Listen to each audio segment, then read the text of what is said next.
जी। तो थोड़ा सा 5 मिनट का मुझे समय दीजिएगा।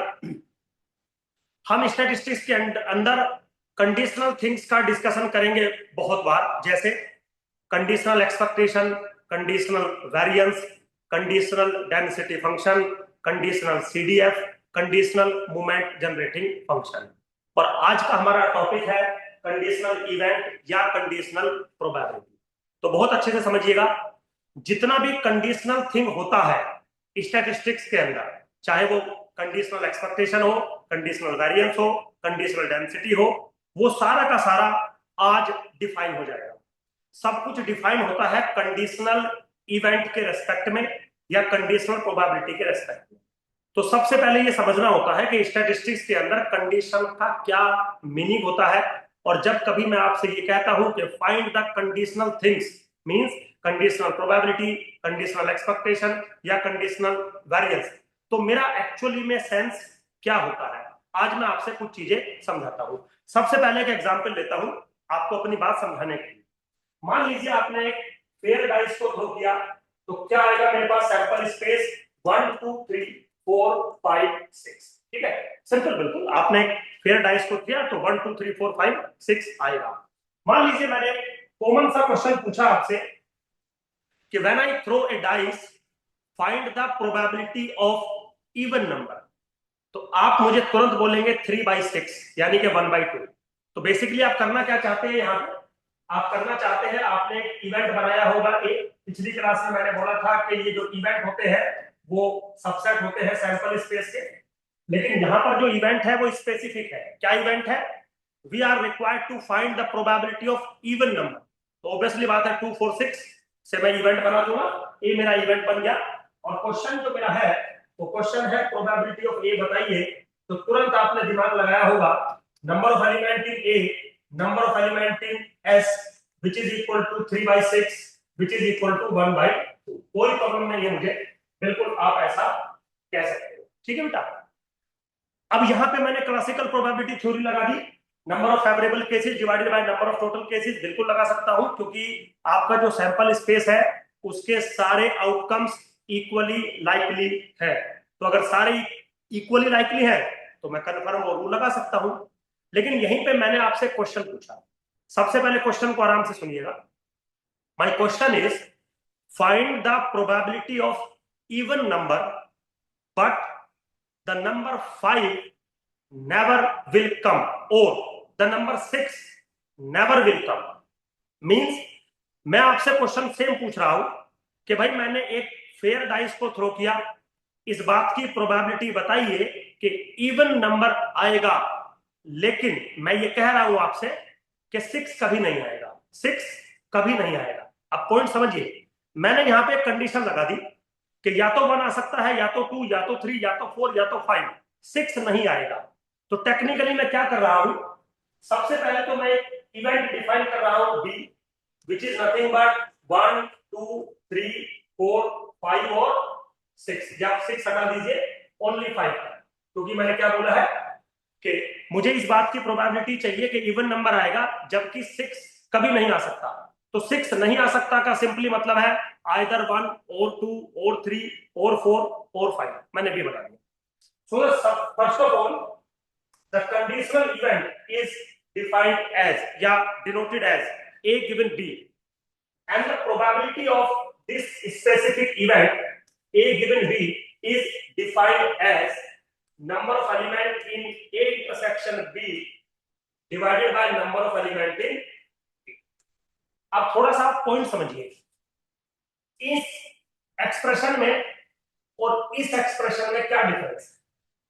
सर दोनों में डिफरेंस ये है कि जब आप यहां पर प्रोबेबिलिटी डिस्कस कर रहे हैं, जिसको आप अनकंडीशनल प्रोबेबिलिटी कह रहे हैं, तो सैंपल स्पेस है एस।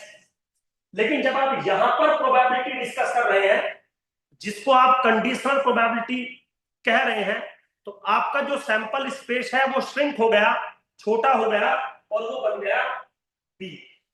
सो बी केयरफुल, जब भी स्टैटिस्टिक्स के अंदर आप कंडीशनल थिंग्स की बात करते हो, तो कंडीशन का मतलब कोई कंडीशन नहीं लगी होती है। कंडीशन लगे होने का मतलब होता है क्या पूरे सैंपल स्पेस पर वर्क ना करके आप उस सैंपल स्पेस के किसी पर्टिकुलर सबसेट पर वर्क करना चाहते हैं, जिसको आप कंडीशनल इवेंट कहते हैं। तो यहां पे मैंने वही काम किया। पहले आपसे पूछा प्रोबेबिलिटी बताइए इवन नंबर की, तो आपने ए की प्रोबेबिलिटी को एस के रेस्पेक्ट में डिफाइन किया। जब मैं कंडीशनल प्रोबेबिलिटी पे आया तो मैंने सेम क्वेश्चन पूछा, find the probability of A but it is given that, मतलब कंडीशन लगा रहा हूं, it is given that 6 never will occur. इसका मतलब जो सैंपल स्पेस अब तक था 1 2 3 4 5 6, अब वो छोटा हो गया 1 2 3 4 5, जिसको हमने बी से रिप्रेजेंट कर दिया। तो इसका मतलब ये है कि प्रोबेबिलिटी मैं अभी भी ए की ही निकाल रहा हूं, बट यहां पे एस के रेस्पेक्ट में और यहां पर बी के रेस्पेक्ट में। तो जिसकी प्रोबेबिलिटी एस के रेस्पेक्ट में निकाली जाती है वो अनकंडीशनल प्रोबेबिलिटी होती है, और जिस इवेंट की प्रोबेबिलिटी किसी सबसेट के रेस्पेक्ट में निकाली जाती है like B, now this probability is called conditional probability. तो ऑब्वियसली बात है, अगर यहां पर आप ए की प्रोबेबिलिटी निकाल रहे हो बी के रेस्पेक्ट में, तो फेवरेबल केसेस भी बी के रेस्पेक्ट में ही आएंगे और टोटल केसेस भी बी के ही रेस्पेक्ट में आएंगे। That's why the formula is number of element in A intersection B divided by number of element in B. Conditional probability, conditional event. मेरे बच्चों समझ में आया? थोड़ा समझ में आया आप लोगों को? Yes yes very good.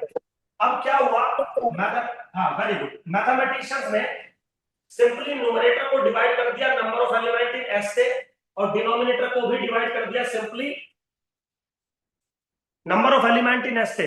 तो जो न्यूमरेटर पार्ट मेरा बना, this is probability of A intersection B divided by probability of B, and that's why this is the formulation. That's it.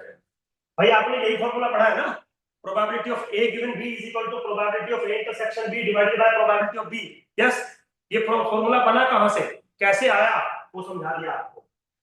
तो जीवन में जब भी आप कभी प्रोबेबिलिटी निकालेंगे, समझ लीजिएगा जो कंडीशन गिवन होती है ना आपको, चाहे वो कोई भी कंडीशन गिवन हो, उस कंडीशन का सिंपली मतलब ये है कि आप जो प्रोबेबिलिटी निकाल रहे हो वो इस गिवन कंडीशन के रेस्पेक्ट में निकाल रहे हो। मतलब आप पूरे सैंपल स्पेस पे वर्क नहीं कर रहे, आप पूरे सैंपल स्पेस पे वर्क नहीं कर रहे, आप उस particular subset of the sample space पर वर्क कर रहे हैं। तो मैं पूरे सैंपल स्पेस पे फोकस नहीं करूंगा, इस सैंपल स्पेस पे फोकस करूंगा। समझ में आया मेरे बच्चों? बेटा क्लियर हुआ? Very good. अब मेरा एक सवाल है आपसे कंडीशनल को समझाने के लिए। मेरे बच्चों, कल डेट है 12th May, suppose for example, है ना, कल डेट है 12th मई, कल मेरा बर्थडे होगा, इस बात की प्रोबेबिलिटी बताइए। कौन बच्चा बताएगा? सबसे पहले तो इज दिस रैंडम एक्सपेरिमेंट और not? Tomorrow will my birthday. अब आप मेरा बर्थडे जानते हैं नहीं, जो जानते हैं वो चुप रहेंगे क्योंकि उनके लिए ये रैंडम एक्सपेरिमेंट नहीं है। जिन लोगों को मेरे बर्थडे के बारे में जानकारी नहीं है तो उनके लिए ये रैंडम बात है, रैंडम एक्सपेरिमेंट है। तो my question is what is the probability that tomorrow will be my birthday? क्या बोलोगे आप? 1/2। 1/2? बाबू आराम से बोलो, सोच समझ के। 1/2 इसका मतलब मैं हर रोज पैदा हो सकता हूं, इसके चांसेस 50% है। ऐसा शायद नहीं, फिर से सोचिए। वेरी गुड, एक्चुअली आपने जवाब दिया, मुझे बहुत अच्छा लगा। जवाब गलत है इससे कोई मतलब नहीं है। 1/365। Very good, 1/365। एक्सीलेंट मेरे बच्चे, 1/365। क्योंकि साल में एक बार बर्थडे आता है, साल में 365 दिन होते हैं। उन चीजों को छोड़ दीजिए फिलहाल, लीप ईयर ये वो बाद में देखेंगे कभी। तो बर्थडे तो मेरा एक ही दिन होगा ना भाई, बर्थडे एक दिन होगा, तो 1/365। यहां तक डन है? जो बच्ची 1/2 बोल रही थी, बाबू क्लियर है यहां तक? बेटा क्लियर है यहां तक? देखो बोला करो, जो बच्चे से मैं बात किया करूं वो जरूरी होता है ना।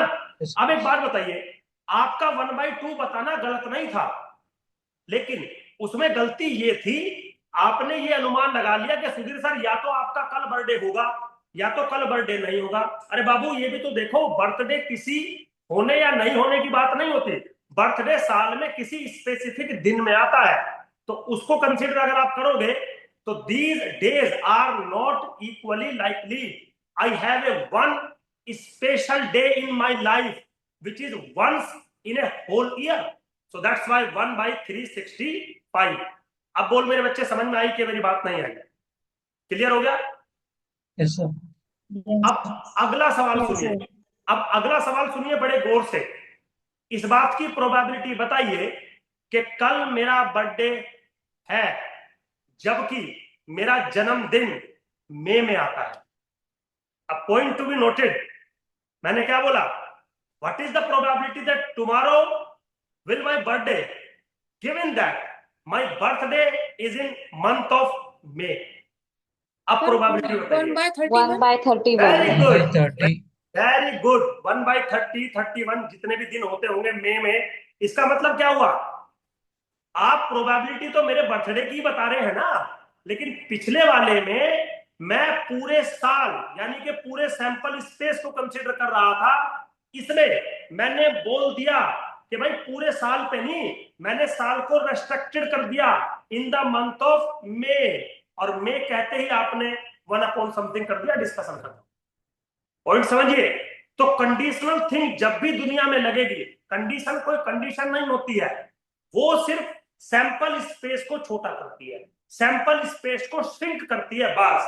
तो चाहे वो कंडीशनल इवेंट की बात करें, कंडीशनल एक्सपेक्टेशन की बात करें, कंडीशनल वेरिएंस की बात करें, किसी भी चीज की कंडीशन का मतलब है कि आप पूरे सैंपल स्पेस पे वर्क ना करके उसके किसी सबसेट पे वर्क करेंगे, जो सबसेट डिफाइंड होगा with respect to that given condition जो मैंने दी है।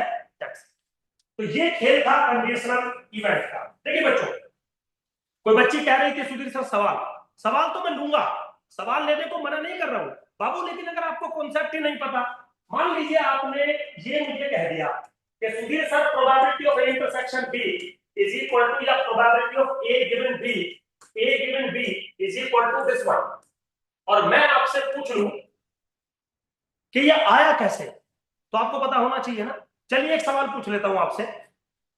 अगर आपने ये चीज किताब में पढ़ी होगी तो साइड में एक चीज लिखी होती है कि probability of B is strictly greater than 0।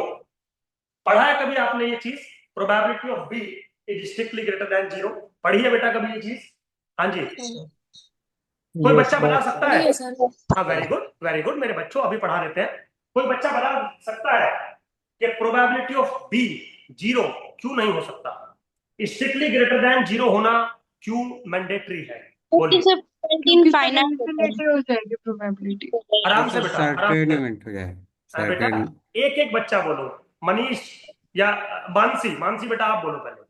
हाँ सर, हमारी प्रोबेबिलिटी इन्फिनिटी हो जाएगी। अगर प्रोबेबिलिटी ऑफ बी 0 हो जाएगी तो हमारी टोटल प्रोबेबिलिटी इन्फिनिटी हो जाएगी। मतलब आप कहना चाह रहे हो अगर मैं इसको 0 कर दूंगा तो ये समथिंग अपॉन 0 इन्फिनिटी हो जाएगा, ठीक है? Yes sir. यही कहना चाह रहे हो मेरे बच्चे? Yes sir. यही तो प्रॉब्लम है, यही। और सारे बच्चे यही कहना चाह रहे हैं या कुछ और कहना चाह रहे हो? सर रैंडम एक्सपेरिमेंट नहीं रह पाएगा बाबू, रैंडम एक्सपेरिमेंट क्यों नहीं रह पाएगा? रैंडम तो हो लिया। अगर मैंने प्रोबेबिलिटी पढ़ाना स्टार्ट कर दिया तो रैंडम एक्सपेरिमेंट तो हो चुका है, वो तो हो चुका है जी। प्रोबेबिलिटी ऑफ बी एग्जिस्ट करनी, नकुल बोलेगा पहले। नकुल जी बेटा। Sir probability of be exist करनी चाहिए। अगर वो एग्जिस्ट ही नहीं करेगा तो हम प्रोबेबिलिटी ऑफ इंटरसेक्शन भी एग्जिस्ट नहीं करेगा। वेरी गुड मेरे बच्चे, बहुत बढ़िया। मतलब कंप्लीटली डिफाइंड नहीं है बट बहुत अच्छा। तो जो बच्चे, ज्यादातर टीचर क्या कहते हैं, अब वो सुन लीजिए आप। ज्यादातर टीचर इसको 0 इसलिए कहते हैं कि भाई समथिंग अपॉन 0 करूंगा तो ये इन्फिनिटी हो जाएगा। अरे बाबू एक बात बताइए, अगर ये 0 हो जाएगा तो ये तो ऑटोमेटिकली 0 हो जाएगा, तो कौन सी फॉर्म बनेगी? 0/0, और 0/0 इन्फिनिटी नहीं होता, वो होता है इनडिटरमिनेट, और इनडिटरमिनेट में कोई प्रॉब्लम नहीं होती। मैथमेटिक्स के अंदर there are so many things जो इनडिटरमिनेट होती हैं, आप समझिए। अब इसके लॉजिक पे आते हैं कि probability of B strictly greater than 0 क्यों है, क्यों डिफाइन है? वो इसलिए डिफाइन है, आप गौर से इसको देखिए। Probability of A given be defined तब ही होता है जब बी इज ऑलरेडी अकर्ड। इसका मतलब B is a possible event और probability of possible event must be greater than 0। ये डेफिनेशन है पॉसिबल इवेंट का। तो जो बच्चे ने बोला कि सर अगर बी की प्रोबेबिलिटी 0 है तो वो पॉसिबल होगा ही नहीं, तो हम ए की प्रोबेबिलिटी बी के रेस्पेक्ट में निकालेंगे कैसे? आप समझिए, जब आप ए गिवन बी निकाल रहे हैं तो इसका मतलब आप डैम श्योर होने चाहिए ना कि बी इज ऑलरेडी अकर्ड। पता लगा मैं कह रहा हूं ए की प्रोबेबिलिटी निकालो बी के रेस्पेक्ट में, और बी अकर हुआ ही नहीं, तो कैसे निकालोगे प्रोबेबिलिटी? ये तो सवाल आएगा आगे चल के कि बी अकर हुआ कि नहीं। तो मुझे मेंशन करना पड़ेगा कि मैं बी अकर करवा चुका हूं, बी अकर हो चुका है, अब ए की प्रोबेबिलिटी बी के रेस्पेक्ट में निकालिए। So the occurrence of B is the representation of this one. समझ में आया? थोड़ा सा जो बच्ची 0 बोल रही थी और इन्फिनिटी बोल रही थी, बाबू क्लियर हुआ यहां तक? Yes sir. सिंपल है बिल्कुल, कोई ऐसा रॉकेट साइंस नहीं है। आगे चलते हैं, चलिए कुछ पूछना चाहो तो पूछ सकते हो आप, ऐसा कोई क्रिटिकल टास्क नहीं है। चलो आगे। अब देखिए मेरे बच्चों, एक बहुत बेहतरीन बात बताने जा रहा हूं क्योंकि एग्जाम के अंदर डायरेक्ट क्वेश्चन यहां से बन सकता है। एक छोटा सा टॉपिक लिख लीजिए जिसका नाम है multiplicative rule of probability. Multiplicative rule of probability, शायद हो सकता है आपने पढ़ा होगा। क्या पढ़ा होगा? कि probability of A intersection B is defined as probability of A into probability of B given A, और साइड में लिखा होता है probability of A is strictly greater than 0, या फिर probability of B into probability of A given B, और side में लिखा होता है probability of B is strictly greater than 0। Now this is the multiplicative rule of probability. This is what? Multiplicative rule of probability. बेटा समझ में आ गया यहां तक आपको सबको? क्लियर हुई है बात? हाँ जी, कोई भी एक बच्चा बता दो। अब मेरा एक सवाल है मेरे बच्चे, अगर आप मेरी बात को भी गौर से देखें तो ज्यादातर टीचर ये पढ़ाते हैं कि probability of A intersection B इसके बराबर होगा या फिर इसके बराबर होगा। इसका मतलब है या तो ये वाला एक्सप्रेशन एग्जिस्ट करेगा या तो ये वाला एक्सप्रेशन एग्जिस्ट करेगा, but point to be noted, ये दोनों एग्जिस्ट नहीं कर सकते। कैसे पता लगेगा कौन एग्जिस्ट करेगा? ऐसे पता लगेगा, अगर ए पहले अकर हो गया तो ये चीज एग्जिस्ट करेगी, और बी पहले अकर हो गया तो ये चीज एग्जिस्ट करेगी। डन? ये रूल पढ़ा है कभी आप लोगों ने जीवन में? कभी पढ़ा है ये जीवन में आपने rule? Yes sir. Very good. अब मेरा एक सवाल है आपसे मेरे बच्चों, क्या आपने कभी एक प्रोबेबिलिटी निकाली है, find the simultaneous occurrence of A and B? क्या मतलब होता है इसका? ऐसे कैलकुलेट करते हो ना, probability of A intersection B. कैसे डील करते हो इसको? The probability of simultaneous occurrence of A and B. My question is, what is the meaning of simultaneous occurrence of A and B? बताइए। सवाल सुने हैं कभी ऐसे कभी आपके सामने आई है चीजें? Find the simultaneous occurrence of A and B, probability of simultaneous occurrence of A and B। हाँ जी, फटाफट भाई, इतना समय थोड़ा ही होता है जी। Sir, both event A and B occurring at the same time. At the same time। बाकी other बच्चे, बहुत सारे बच्चे हैं और आप बहुत अच्छे बच्चे हो और मुझे क्लास लेने में पूरा मजा आ रहा है क्योंकि आप जवाब दे रहे हो मेरी बात का। बेटा, are all students agree with that person, और कुछ और कहना चाहोगे?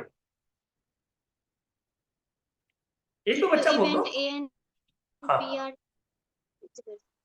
हाँ, चलिए मैं A and B event are independent.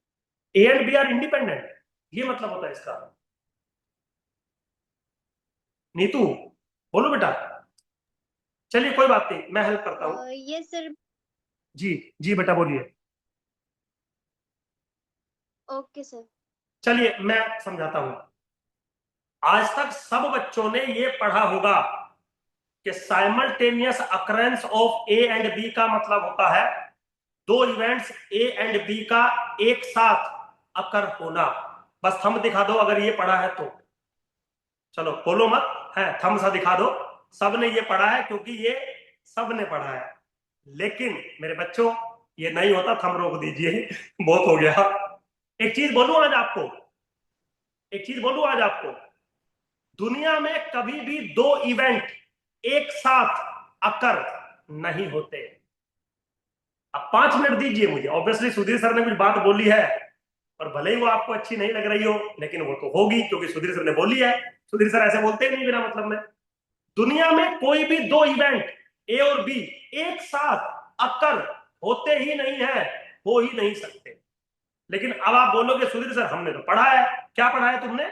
Sir हमने पढ़ा है साइमल्टेनियस अकरेंस। ये मैंने भी पढ़ा है साइमल्टेनियस अकरेंस, उसकी प्रोबेबिलिटी होती है ये, लेकिन इसका मतलब ये नहीं होता कि दो इवेंट एक साथ अकर होंगे।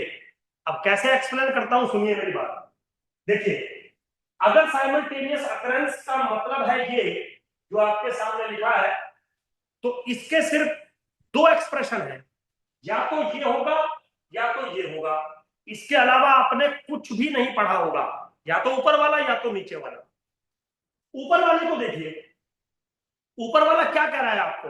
ऊपर वाला ये कह रहा है ना कि पहले ए अकर हुआ होगा और उसको सैंपल स्पेस मानते हुए ये अकर हुआ होगा, हाँ या ना? अब नीचे आ जाओ, नीचे वाला क्या कह रहा है? पहले बी अकर हुआ होगा, उसको सैंपल स्पेस मानते हुए ए अकर हुआ होगा। तो दोनों एक साथ अकर कैसे हो गए? You get my point or not? समझ में आई बात? थोड़ी सी, little bit. Yes sir. Yes, sir. नहीं समझ में आई? यस मतलब समझने का मतलब है आर यू मतलब सेटिस्फाइड, और कुछ बोलूं और हो गया काम इतने में? Yes sir. हो गया? आप समझिए, छोटा सा पॉइंट मेरा मतलब समझिए। आप जो किताबों में पढ़ के आए हैं ना बेटा, वो किसी ने कुछ भी बता दिया आपको, वो है नहीं। अब बात ये आती है कि फिर सर साइमल्टेनियस अकरेंस का मतलब क्या है? मेरे बच्चों, simultaneous occurrence of A and B का मतलब है दो इवेंट का अकर होना। लेकिन दो इवेंट अगर अकर हो रहे हैं, उसका मतलब ये नहीं कि दोनों एक साथ अकर हो रहे हैं। जब दो इवेंट अकर होते हैं तो उसका मतलब होता है पहले एक अकर होगा, फिर उसको देखते हुए मतलब कंडीशनली, मतलब उसको सैंपल स्पेस मानते हुए दूसरा अकर होगा। दैट्स व्हाई ऐसे लिखेंगे या फिर ऐसे लिखेंगे, और आपको मेंशन करना पड़ेगा कौन पहले अकर हुआ, कौन पहले अकर हुआ। दैट्स व्हाई वो बात लिखी थी कि probability of A greater than 0, probability of B greater than 0 का मीनिंग क्या होता है। That's it. समझ में आया कि नहीं आया मैंने बताइए, फिर नहीं तो आगे चलूंगा। कुछ क्लियर हो गया? Yes sir clear. चलिए वेरी गुड। अब थोड़ा सा आगे चलते हैं। मेरा जो अगला टॉपिक है, वैसे तो बेस थ्योरम है, लेकिन बेस थ्योरम अगला टॉपिक नहीं लूंगा। इंडिपेंडेंसी पहले मुझे लेनी पड़ेगी, उसके बाद हम बेस थ्योरम पे जाएंगे। तो सबसे पहले अगर कुछ पूछना चाहते हो, देखो बेटा एक चीज का आप ध्यान रखना। मैंने पहले भी आपको बोला था बाबू, कभी मेरे साथ ये सिचुएशन नहीं आती, जीवन में आज तक नहीं आई कभी, कि आपको मैं वैसे ही पढ़ा रहा हूं तो आप सवाल ना पूछेंगे। जो सवाल मेरे वैसे वाले बच्चे पूछते हैं ना, फीस वाले, वो सब पूछो तुम, इवन उससे ज्यादा पूछो। तुम्हें मौका मिला है, हो सकता है अगली बार जीवन में कभी ये मौका ना मिले, तो कभी भी ये मत सोचो ना कि सुधीर सर आप सवालों का जवाब देंगे या नहीं। ना ना ना, सुधीर सर की किडनी मांग लो तुम, लेकिन बस पूछते रहिए। कहीं आपको ऐसा लगे कि सुधीर सर जो आप बात कह रहे हो, जैसे अभी मैंने कुछ अजीब सी बात बोली और आपके लगे नहीं सुधीर सर यार नहीं मजा नहीं आया भाई बात में, आपकी बात हम मानने को तैयार नहीं है, तो बस एक बार बोल देना, मनवा में अपने आप दूंगा, वो मेरा काम है। हालांकि पहले ही मैं लॉजिक एकदम तैयार रखता हूँ, एक्सपीरियंस का यही मतलब होता है कि वो तैयार है, मुझे पता है। आप कुछ पूछेंगे मैं फटाक से एक बात बोल दूंगा। आप ये कह सकते थे कि सुधीर सर एक फॉर्मूला हमने ये भी तो पढ़ा है, ये वाला फॉर्मूला, ये वाला शायद कभी जीवन में देखा होगा। हम ये फॉर्मूला पढ़ा तो है आपने, लेकिन ये फॉर्मूला तब वैलिड है जब A and B are independent. समझ में आया? हाँ, तो वो फॉर्मूला यहाँ लग ही नहीं सकता, वो बात यहाँ लग ही नहीं सकती, क्योंकि मल्टीप्लिकेटिव रूल ये नहीं था। मल्टीप्लिकेटिव रूल है ये जो आपके सामने लिखा है। चलिए अब टॉपिक ले लो यहाँ पे, independency of event. Independency of events, ठीक है, ये तो आपने पढ़ा होगा इंडिपेंडेंसी। तो इंडिपेंडेंसी वैसे तो बहुत सारे टाइप की होती है। एक होती है पेयर वाइज इंडिपेंडेंसी, एक होती है म्यूचुअल इंडिपेंडेंसी और एक होती है इंडिपेंडेंसी। तो बाद में बात करेंगे उसके बारे में। फिलहाल यहां हम इंडिपेंडेंसी की थोड़ा बात करते हैं, और स्पेशली मैं मेंशन कर रहा हूं कि मेरे पास सिर्फ दो इवेंट है, ए एंड बी, और मैं इनकी इंडिपेंडेंसी की बात आपसे करना चाहता हूं। तो कोई बच्चा है क्लास में जो बता सके कि ए और बी इंडिपेंडेंट कब होते हैं? How we define the independency of A and B. Formula नहीं पूछ रहा हूं कि probability of A intersection B is equal to this into this, नहीं, मतलब पूछ रहा हूं independency of A and B का। मनोज बोलिए बेटा। occurrence of an event occurrence B पे डिपेंड ना हो। एक ही अकरेंस बी पे डिपेंड ना हो, सबका यही है, सबका यही है। नो सर, वाइस वर्सा।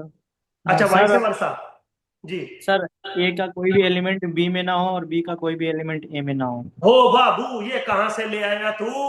ये मतलब इतना इतना बढ़िया जवाब सुनने की वाकई में आदत नहीं है। ये कहां से ले आया तू? कहां पढ़ लिया तुमने ये सब? चलिए कोई बात नहीं, मैं हेल्प करता हूं। Okay, A and B are independent if occurrence of A, if occurrence of A does not affect occurrence of, सबसे पहले बताओ, ये जो सामने बात लिखी है, जिस बच्ची ने मुझे जवाब दिया था, बेटा आप यही बोलना चाह रहे थे या कुछ मैंने गलत लिख दिया? यही बोलना चाह रहे थे। Very good. अब कितने बच्चे ऐसे हैं जो ये बोलना चाह रहे हैं? जरा थंब के निशान दे दो एक बार। ये बोलना चाह रहे हैं, ऑब्वियसली सारे ही बोलना चाह रहे हो, क्योंकि यही सब होता है। कोई दिक्कत? बार बार थंब रोक दो, थंब रोक दो। अगर सर ने सवाल पूछा है तो रोक दो, गलत हो रहे हो तुम, रोक दीजिए। कोई बच्चा मुस्कुरा भी रहा है, रोक दीजिए, हो गया काम है। अच्छा, occurrence and not occurrence both are considered. हाँ कोई बात नहीं, अब आप बोलते रहो, वहां तक आप जाओगे नहीं जो एक्चुअलिटी है। ऐसा कोई आपको क्रिटिसाइज नहीं कर रहा हूं बच्चों, मेरा काम एज ए टीचर पढ़ाने का है। ऑब्वियसली बात है, जब मैं कोई आपको चीज अपनी बताऊंगा जो सही है, तो सही बताने से पहले मुझे गलत आपसे सुननी पड़ेगी, समझ गए ना? तभी मैं सही आपके दिमाग में फिट कर पाऊंगा।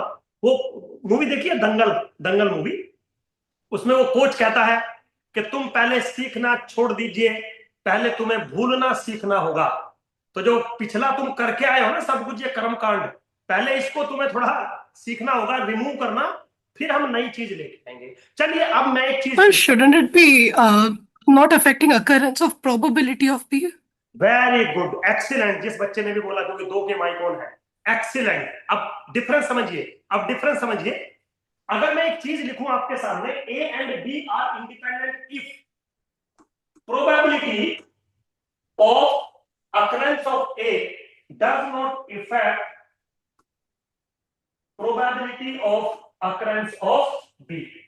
तो सबसे पहले तो सवाल ये है, जो पहले लैंग्वेज लिखी गई थी वो और जो ये लैंग्वेज लिखी गई है, दोनों सेम है या दोनों डिफरेंट है? पहले तो ये बता दीजिए आप। डिफरेंट मनोज, डिफरेंट है? डिफरेंट क्या बाबू? Yes sir very good, yes है ना? चलो कोई बात नहीं। अब और थोड़ा फिर से एक सवाल है, इंडिपेंडेंसी की डेफिनेशन आपको पिछले वाली ठीक लग रही थी कि अब ठीक लग रही है आपको? यही ठीक थी, मतलब मन में यही था सर, लेकिन वो प्रोबेबिलिटी भूल गया था। मेरे बच्चे इसी बात के पैसे हैं ना, हम भी तेरे जैसे हैं, समझिए बात को, समझिए बात को भाई, हम भी तो वहीं से पढ़ के आए हैं। तो आज तक जो आपने पढ़ा, ऐसे ये वैसे डायलॉग मारा था भाई, कोई बात नहीं, मुस्कुरा सकते हो आप लोग। तो जो आज तक आप पढ़ते हुए आए ना बेटा, वो कोई गलत नहीं है, लेकिन क्या आपने वाकई में उसको समझा? सर समझा नहीं है, बस हमने पढ़ लिया उसको। अब ये तो आपने इतना सा मैंने डिफरेंस दिया, एक्चुअली ये इतना सा डिफरेंस नहीं है, ये बहुत बड़ा डिफरेंस है। आज मैं इसको समझाता हूं आपको, 5 मिनट का मुझे समझ लीजिए। सबसे पहले तो जब प्रोबेबिलिटी की या इवेंट्स की इंडिपेंडेंसी पे हम आते हैं, तो एक मैथमेटिकल फॉर्मुलेशन हमने डेवलप किया। ये जो अभी मैंने बताया, ये तो लैंग्वेज है, ये तो लैंग्वेज है। मैथमेटिकल फॉर्मुलेशन क्या डेवलप किया हमने? A and B are independent if this is equal to this one. हाँ, जरा इसको रीड करोगे आप एक बार, जब इसको रीड करोगे तो कैसे रीड करोगे? The probability of occurrence of A does not depend on the probability of occurrence of B, क्योंकि A की कंडीशनल प्रोबेबिलिटी और B की और A की अनकंडीशनल प्रोबेबिलिटी सेम है। इसका मतलब A की प्रोबेबिलिटी पे कोई फर्क नहीं पड़ रहा। आपने क्या बोला? A पे कोई फर्क नहीं पड़ रहा। A की तो बात ही नहीं चल रही, किसकी चल रही है? उसकी प्रोबेबिलिटी की बात चल रही है। समझ में आया? बात समझ में आई? लॉजिक समझ में आया क्यों मैंने ऐसा? Yes sir, yes sir. Clear? अब मैं आपको ओरिजिनल चीज पढ़ाने जा रहा हूं। मतलब ये तो सब नॉर्मल चीजें हैं, इनमें तो सुधीर सर के बिना भी काम चल सकता है। अभी किसी बच्चे ने जवाब दे भी दिया था इस चीज का, तो मैं मना नहीं कर रहा हूँ। आप बच्चों में से बहुत सारे बच्चे बहुत अच्छे होंगे। चलिए आज मैं आपको एक चीज बताता हूँ, बहुत एकदम सॉलिड कॉन्सेप्ट है, बस 10 मिनट का मुझे समय दीजिए। देखिए, जो भी आप डिपेंडेंसी पढ़ते हैं ना, डिपेंडेंसी है ना, और इंडिपेंडेंसी, तो जनरली मैं इस चीज को डिपेंडेंसी के थ्रू समझाना ज्यादा पसंद करता हूं, क्योंकि उससे ज्यादा अच्छे से समझ में आता है। तो कोई बात नहीं, डिपेंडेंट नहीं होंगे तो इंडिपेंडेंट हो जाएंगे, तो मुझे तो समझाने से मतलब है, जो मुझे अच्छा लगेगा मैं ऐसे समझाऊंगा। एक बात आपने कभी नोटिस करी जीवन में, जब आप स्टैटिस्टिक्स में इंडिपेंडेंसी या डिपेंडेंसी की बात करते हैं, चाहे आप इवेंट की बात करें, रैंडम वेरिएबल्स की बात करें, रैंडम वेरिएबल भी तो इंडिपेंडेंट और डिपेंडेंट होते हैं ना, तो आपने एक चीज को नोटिस किया होगा, कभी भी वो इवेंट्स को या रैंडम वेरिएबल्स को इंडिपेंडेंट नहीं लिखता। पता है वो क्या लिखता है? Algebraically independent, stochastically independent, statistically independent. कभी भी वो इंडिपेंडेंट और डिपेंडेंट नहीं लिखता, हमेशा अलजेब्रिकली, स्टोकास्टिकली या स्टैटिस्टिकली डिपेंडेंट और इंडिपेंडेंट। कभी नोटिस की ये बात आपने? कभी जीवन में नोटिस किया आपने ये बात? यस सर, समझ में आया? पढ़ा है सर। यस सर, पढ़ा है। बस Yes. मेरा एक सवाल है, कभी आपने ये महसूस किया कि डिपेंडेंसी को अलजेब्रिकली डिपेंडेंसी लिखने का क्यों स्टैटिस्टिशियन ने सोचा होगा? मतलब क्यों अलजेब्रिकली टर्म यूज क्यों करी, स्टैटिस्टिकली टर्म यूज क्यों करी, स्टोकास्टिकली टर्म यूज करी? सीधा डिपेंडेंट और इंडिपेंडेंट कह देते। तो ऐसा क्या हो गया कि स्टैटिस्टिक्स में आते ही ये तीन नाम अटैच होने लगे? तीनों का मतलब सेम है, लेकिन इनका कोई ना कोई मतलब जरूर होता होगा। कभी कोई बच्चा है जो मुझे थोड़ा ब्रीफ कर दे कि सुधीर सर इसलिए ये टर्म यूज होती है? वैसे ही नॉर्मल नहीं है ये बात, सॉलिड बात है बिल्कुल। 5 मिनट में वैल्यू पता लगेगी आपको इस चीज की। बोलिए बेटा, कोई है बच्चा जो कुछ ब्रीफ करेगा मुझे थोड़ा सा? नहीं, कोई नहीं है, कोई बात नहीं। मतलब ऐसा तो मुझे ज्यादा मैं लोड नहीं ले रहा इस चीज पे, क्योंकि ये चीजें तो बहुत डेप्थ की है। ये तो हो सकता है चुनिंदा लोग हों स्टैटिस्टिक्स कम्युनिटी में जो इन चीजों को जानते हो। आज एक चीज समझाता हूं आपको। डिपेंडेंसी या इंडिपेंडेंसी दो टाइप की होती है। एक होती है मैथमेटिकल डिपेंडेंसी और एक होती है स्टैटिस्टिकल या अलजेब्रिकली डिपेंडेंसी। दो होती हैं, कभी भी डिपेंडेंसी एक नहीं होती, दो होती है। तो सबसे पहले मैथमेटिकल डिपेंडेंसी को देखते हैं, जो आपके दिमाग में चलती है हमेशा, पूरे जीवन आपके दिमाग में यही चलता रहेगा, मैथमेटिकल डिपेंडेंसी, चाहे मैं किसी भी सब्जेक्ट की बात कर रहा हूं। तो अगर आप मैथमेटिक्स में होते हैं और मैं आपसे ये कहता हूं कि मेरे पास दो वेरिएबल है एक्स और वाई, है ना, दो चीजें हैं, दो फंक्शन है, दो मैट्रिक्स है, कुछ भी है, दो, सपोज दो वेरिएबल है एक्स और वाई, और अगर मैं ये कहूं कि ये दोनों आपस में डिपेंडेंट है, तो आप क्या बोलोगे? सुधीर सर, अगर ये दोनों आपस में डिपेंडेंट है तो या तो y फंक्शन होगा x का और या तो x फंक्शन होगा y का। बोलो हाँ या? If two variables are dependent in mathematics, then there must be a functional relationship between these two. Either y is a function of x or x is a function of y. बोलो हाँ या? Yes sir, yes sir. हाँ मनोज, एक बच्चा कोई भी mic on कर लो, बाकी सब अपने अपने टर्न पे ऑन कर सकते हैं। अच्छा, इसका मतलब ये है कि अगर मैं x में चेंज करूंगा तो y पे इफेक्ट पड़ेगा, y में चेंज हो जाएगा। अगर मैं y में चेंज करूंगा तो x में चेंज हो जाएगा, x पे इफेक्ट पड़ेगा। डन बात, बिल्कुल नॉर्मल चीज है, जी जैसा होती है, ठीक है। चलिए अब मैं आता हूं दूसरे टाइप की डिपेंडेंसी पे, जिसको हम कहते हैं एल्जेब्रिकली डिपेंडेंसी या एल्जेब्रिकली इंडिपेंडेंसी। एल्जेब्रिकली का दूसरा नाम स्टोकास्टिकली और स्टैटिस्टिकली भी है, तो इन तीनों की तो सेम ही बात है, लेकिन डिफरेंस है मैथमेटिकल डिपेंडेंसी में और एल्जेब्रिकल डिपेंडेंसी में।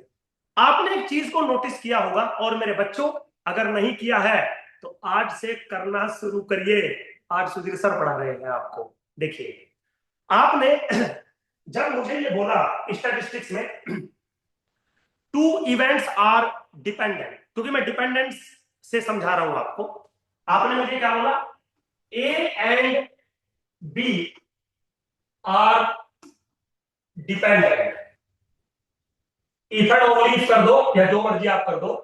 आपने बोला मुझे probability of A intersection B is not equal to probability of A into probability of B, बोला आपने ये मुझे, ये ठीक लिखा है, बिल्कुल बिल्कुल ठीक लिखा है जी बेटा, बाबू ठीक लिखा है बिल्कुल। हेलो, आवाज आ रही है बेटा? Yes sir. हाँ हाँ, एक बच्चा माइक ऑन कर लो बस। अच्छा दूसरा, एक बार आपने मुझे स्टैटिस्टिक्स में ये भी बोला था X random variable and Y random variable are dependent if and only the joint density function is equal to the product of marginal, और ये बराबर नहीं होने चाहिए, ये भी पढ़ा है आपने रैंडम वेरिएबल के रेस्पेक्ट में। चलिए अगली चीज, टू एट्रीब्यूट्स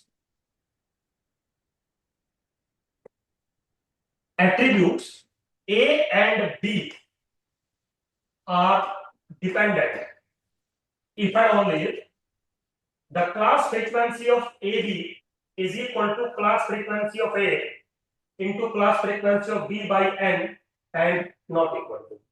बोलो हाँ या ना।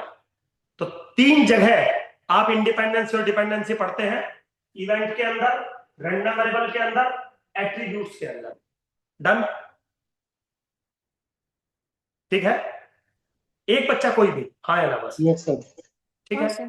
अब एक चीज देखिए मेरे बच्चों, डिपेंडेंसी ए और बी के बीच में ही डिस्कस हो रही है, डिपेंडेंट ए और बी ही बोले जा रहे हैं, डिपेंडेंट एक्स और वाई ही बोले जा रहे हैं, dependent A attribute and B attribute ही बोले जा रहे हैं, बट रिलेशनशिप ए और बी के बीच में नहीं है, एक्स और वाई के बीच में नहीं है, ए और बी के बीच में नहीं है। रिलेशनशिप किसके बीच में है? उनकी प्रोबेबिलिटीज के बीच में, उनके डेंसिटी फंक्शन के बीच में और उनकी क्लास फ्रीक्वेंसी के बीच में। समझिए। तो अब एक गुरु मंत्र दे रहा हूं, अगर मैथमेटिकल डिपेंडेंसी की बात करते हैं तो जिसकी बात करते हैं रिलेशन उन्हीं के बीच में होता है। समझिए, अभी 5 मिनट मैंने बताया था, अगर एक्स और वाई मैथमेटिक्स में डिपेंडेंट होते हैं तो रिलेशनशिप एक्स और वाई के ही बीच में होता है। अगर ऐसा होता, suppose y is not equal to the function of x, तो x और y इंडिपेंडेंट हो जाते हैं यहीं पे। तो गौर से समझिए, अगर x और y के बीच की डिपेंडेंसी की बात चल रही है और रिलेशनशिप भी उन्हीं के बीच में है, लाइक दिस, तो मैथमेटिकल डिपेंडेंसी। और मेरे बच्चों, अगर बात तो चल रही है a और b के बीच में, समझ गए, लेकिन रिलेशन a और b के बीच में नहीं है, उनके किसी अनदर थिंग्स के बीच में है। अनदर थिंग्स मतलब sometime probability, sometime density function, sometime class frequency, then this type of dependency or independency is called algebraically independency या algebraically dependency। अब गौर करिए, पूरे स्टैटिस्टिक्स के अंदर आप जब भी डिपेंडेंसी की बात करेंगे, किसी के भी बात बीच में बात करें, एक्स और वाई, ए और बी, रिलेशन उनके बीच में नहीं बनता, उनके किसी कैरेक्टरिस्टिक के बीच में बनता है। अब वो कैरेक्टरिस्टिक क्या है? Sometime probability, sometime density function, sometime CDF, sometime MXT, sometime class frequency. So that's why we use the algebraically dependency और algebraically इंडिपेंडेंसी, ना कि डिपेंडेंसी। और मैं चैलेंज कर रहा हूं, हाँ जी बेटा, सर जैसे हम मैथमेटिकल मॉडल और स्टैटिस्टिकल मॉडल की बात करते हैं ना, जी बेटा। तो सर उसमें भी तो हम जैसे अगर मैथमेटिकल मॉडल डिस्क्राइब कर रहे होते हैं तब हम उसमें भी यही देखते हैं कि लाइक जैसे जहाँ हम स्टैटिस्टिक्स की बात करें तो आपने बताया कि वहां पे उसकी अनदर चीज पे रिलेशन होगा। बिल्कुल ठीक है। तो सर बिल्कुल जब ठीक है। पर हाँ, मॉडल की बात करेंगे तो जैसे मान लो हम रिग्रेशन मॉडल लेते हैं। उसी पे आ रहा हूँ, उसी पे आ रहा हूँ, बस आपने इतना बोल दिया मैं सब समझ गया। Okay okay sir. हाँ, आपको ज्यादा बोलने की जरूरत नहीं है, बस एक बार आप माइक भी ऑन कर दोगे ना, मैं समझ जाऊंगा आप क्या सवाल पूछेंगे, वो मेरा एक्सपीरियंस है मुझे उतना। देखिए, मैंने आपको क्या बोला मेरे बच्चों, डिपेंडेंसी और इंडिपेंडेंसी दो टाइप की होती हैं। क्या? One is called mathematical dependency, जिसका रूल है जिनके बीच में डिपेंडेंसी उन्हीं के बीच में रिलेशन। एक होती है एल्जेब्रिकल डिपेंडेंसी, जिनके बीच में डिपेंडेंसी रिलेशन उनके बीच में नहीं, किसी और चीज के बीच में। ठीक?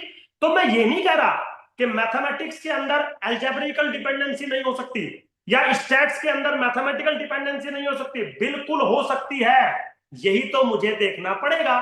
अब मैं तो आपको रिग्रेशन मॉडल पढ़ा नहीं रहा, लेकिन जिस दिन मैं कहूंगा कि चलो बच्चों आज मैं आपको रिग्रेशन मॉडल पढ़ाता हूं और बताओ एक्स और वाई के बीच में रिलेशन है या नहीं, तो फिर मैं बोलूंगा now I will discuss the mathematical dependency, ना कि अलजेब्रिकली। इसीलिए आपने रिग्रेशन एनालिसिस में, लीनियर मॉडलिंग में, मल्टीवेरिएट में कभी भी अलजेब्रिकली डिपेंडेंसी नाम सुना भी नहीं होगा। कहां सुनते हैं आप अलजेब्रिकली? इन तीन जगहों पर।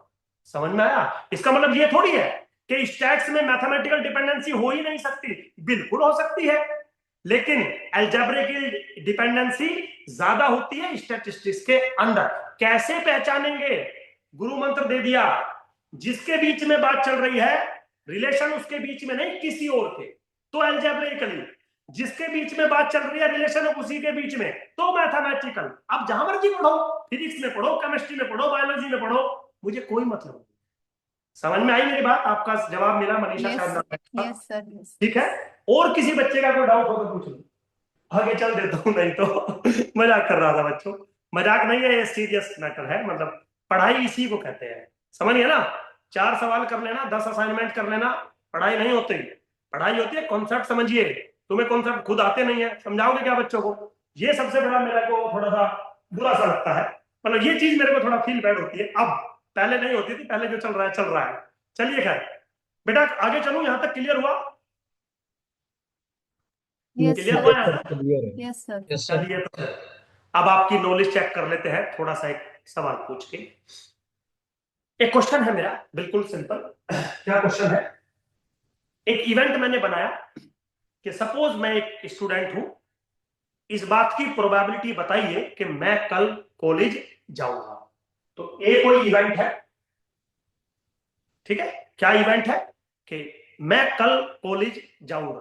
तो probability of A, find the probability that tomorrow I will go to the college. तो कोई बच्चा बताना चाहेगा प्रोबेबिलिटी क्या हो सकती है इस चीज की? यहां पे आप 1/2 बोल सकते हो। तो जो बच्ची मेरे बर्थडे में 1/2 बोल रही थी, उस बात में बेटा और इस बात में मेरे बच्चे फर्क है। बर्थडे में स्पेसिफिक दिन होता है, टुमारो कॉलेज जाना स्पेसिफिक दिन नहीं होता, या तो जाऊंगा या तो नहीं जाऊंगा। समझ ना? यहां पे आप, मैं ये नहीं कह रहा कि 1/2 इज द प्रोबेबिलिटी, आप कुछ और भी बता सकते हो। आप बस थोड़ा सा माइंड में रखिए कि सर मेरी ये प्रोबेबिलिटी है और इवेंट है ये कि Sudhir sir will go to college tomorrow. और ये मत मान लेना सर आप तो प्रोफेसर हो तो कॉलेज क्यों जाओगे, मैं अभी भी एलएलबी कर रहा हूं तो मैं जा सकता हूं तो मैं कॉलेज जा सकता हूं, तो कॉलेज जा सकता हूं, ये इवेंट बनाए। यहां तक क्लियर हो गया? ये इवेंट क्लियर हो गया मेरे बच्चों? जी सर। Very good. अब दूसरा इवेंट सुनिए, और पिछला जितना मैंने आपको आधे पौने घंटे में पढ़ाया सारा रिकैप दे देता हूं एक ही एग्जाम्पल में। फिर मैथमेटिकल एग्जाम्पल ले लेंगे आज हम 2-4, जैसे आपके एग्जैक्टली एग्जाम में आएंगे, क्योंकि जनरली उसी पे बात करनी होती है। बेटा एक सेकंड। हाँ बेटा नमस्ते बाबू, क्लास ले रहा हूँ, ज्यादा अर्जेंट ना हो तो। हाँ क्लास के बाद करता हूँ, मैं करूंगा, ठीक है? ठीक है बेटा, ठीक है। हाँ जी, अब दूसरा इवेंट सुन लीजिए बी। दूसरा इवेंट है पाकिस्तान में भूकंप आया और 500 लोग मर गए। Point to be noted, B event is already occurred, A event will occur. Difference समझिए, बी इवेंट अकर हो चुका है, पाकिस्तान में भूकंप आया, 500 लोग मर गए। अब मेरा एक सवाल है, दो इवेंट मैंने आपको बनाए, ए और बी। ए होगा क्योंकि इसकी प्रोबेबिलिटी पूछ रहा हूं आपसे, और बी हो चुका है। समझिए, हो चुका है का मतलब है probability of B strictly greater than 0। B हो चुका है। मुझे एक बात बताइए, ए और बी डिपेंडेंट इवेंट है या इंडिपेंडेंट इवेंट? जी मेरे बच्चों, इंडिपेंडेंट। इंडिपेंडेंट क्यों है बाबू? इंडिपेंडेंट क्यों है बेटा? डिपेंडेंट है सर। है डिपेंडेंट कैसे है बाबू? ये तो इंडिपेंडेंट को तो मैं एक बार जस्टिफाई कर भी लेता, डिपेंडेंट को तो बिल्कुल जस्टिफाई नहीं कर सकता। तो जो बच्चा इंडिपेंडेंट वाला है बेटा, कैसे आपको लग रहा है कि ये इंडिपेंडेंट है? मतलब हो भी सकते हैं, मैं मना नहीं कर रहा, मैं तो, मेरा तो पढ़ाने का तरीका है ये। कैसे लग रहा है आपको ये इंडिपेंडेंट है? बोलो भाई। भाई ऐसे चुप ना बैठा करो, देखो। हाँ, जी वो ऑलरेडी हो चुका है, और ओके। होने से और आपके कल कॉलेज जाने से कुछ इफेक्ट नहीं होगा ना? ऑब्वियसली बात है, कुछ इफेक्ट नहीं होगा। वेरी गुड मेरे बच्चे, एक्सीलेंट। अब वो बच्चा आ जाओ जो डिपेंडेंट कह रहा था। तू आ जा बेटा पहले। बता कैसे लग रहा तुझे डिपेंडेंट है ये? यार ऐसे मत किया करो भाई। समझिए मेरे बच्चों, ये पढ़ाई के साथ साथ मुस्कुराहट, ये सब चीजें बहुत जरूरी होती हैं। ये तुम मेरी वैल्यू बाद में समझोगे, अभी नहीं। 10 साल बाद, 20 साल बाद जब झुर्रियां आ जाएंगी चेहरे पे कि सुधीर सर क्यों इतना मुस्कुराया करते थे, कोई ना कोई बात रही होगी। अदरवाइज पागल तो थे भाई सुधीर सर। चलिए अब मैं समझा देता हूं। जिस बच्ची ने इंडिपेंडेंट बोला, या और जितने बच्चे हैं जो नहीं बोल रहे हैं, उन सबका आंसर मैक्सिमम बच्चों का इंडिपेंडेंट ही है। क्योंकि पता है आपको क्या लग रहा है? आपको ये लग रहा है सुधीर सर आप तो इंडिया में हो, कॉलेज जाओगे, पाकिस्तान में भूकंप आया, 500 लोग मर गए, इससे हमें क्या मतलब है? यही तो सोचा भाई जिसने इंडिपेंडेंट बोला। बेटा आप यही तो सोच रहे हो सर, कहां पाकिस्तान में 500 लोगों का मरना और कहां आपका कॉलेज जाना, हमें क्या मतलब है आपस में? अरे मेरे बच्चों, अभी तो 5 मिनट पहले बताया था कि ए और बी के बीच में मतलब हमें ढूंढना भी नहीं है, हमें तो उनकी प्रोबेबिलिटी के बीच में मतलब ढूंढना है। वहां तक तो आप पहुंचे ही नहीं। जैसे फॉर एग्जांपल जिस बच्चे ने इंडिपेंडेंट बताया था, उसी से मेरा सवाल है, बेटा सबसे पहले ये बता कि मैं कल कॉलेज जाऊंगा, इस बात की प्रोबेबिलिटी तुझे क्या लगती है? जो भी तुझे लगती है वो बोल दे, मैं सब एक्सेप्ट कर दूंगा। कितना बेटा? 5/6। 5/6। वेरी गुड मेरे बच्चे, मुझे कोई प्रॉब्लम नहीं है। अब ये तो हो गई तेरी प्रोबेबिलिटी ऑफ ए। अब अगर मैं तेरे से पूछ लूं probability of A given B बता, तो तू बिल्कुल 5/6 ही बोलेगी, हाँ या ना? जी बेटा यही बोलोगे ना, या कुछ? हाँ जी यही बोलोगे? जी सर।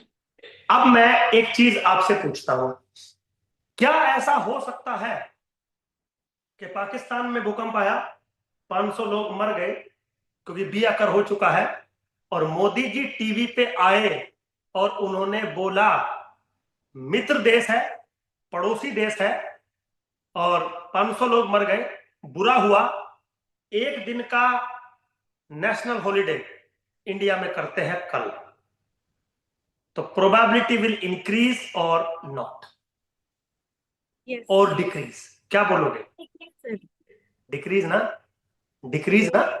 जब छुट्टी हो गई और बैग उठा के कॉलेज जाऊंगा तो मेरी माँ पूछेगी नहीं कहां मुंह काला कराने जा रहा है, स्कूल की तो छुट्टी है, कॉलेज की तो छुट्टी है। या तो नो हो गया है? और ऐसा भी हो सकता है 500 लोग मर गए पाकिस्तान में और मोदी जी शाम को टीवी पे आए और बोला दुश्मन देश है, 500 लोग मर गए, कल सुबह कॉलेज में डीजे बजेगा, तो प्रोबेबिलिटी विल इंक्रीज, यस और नो?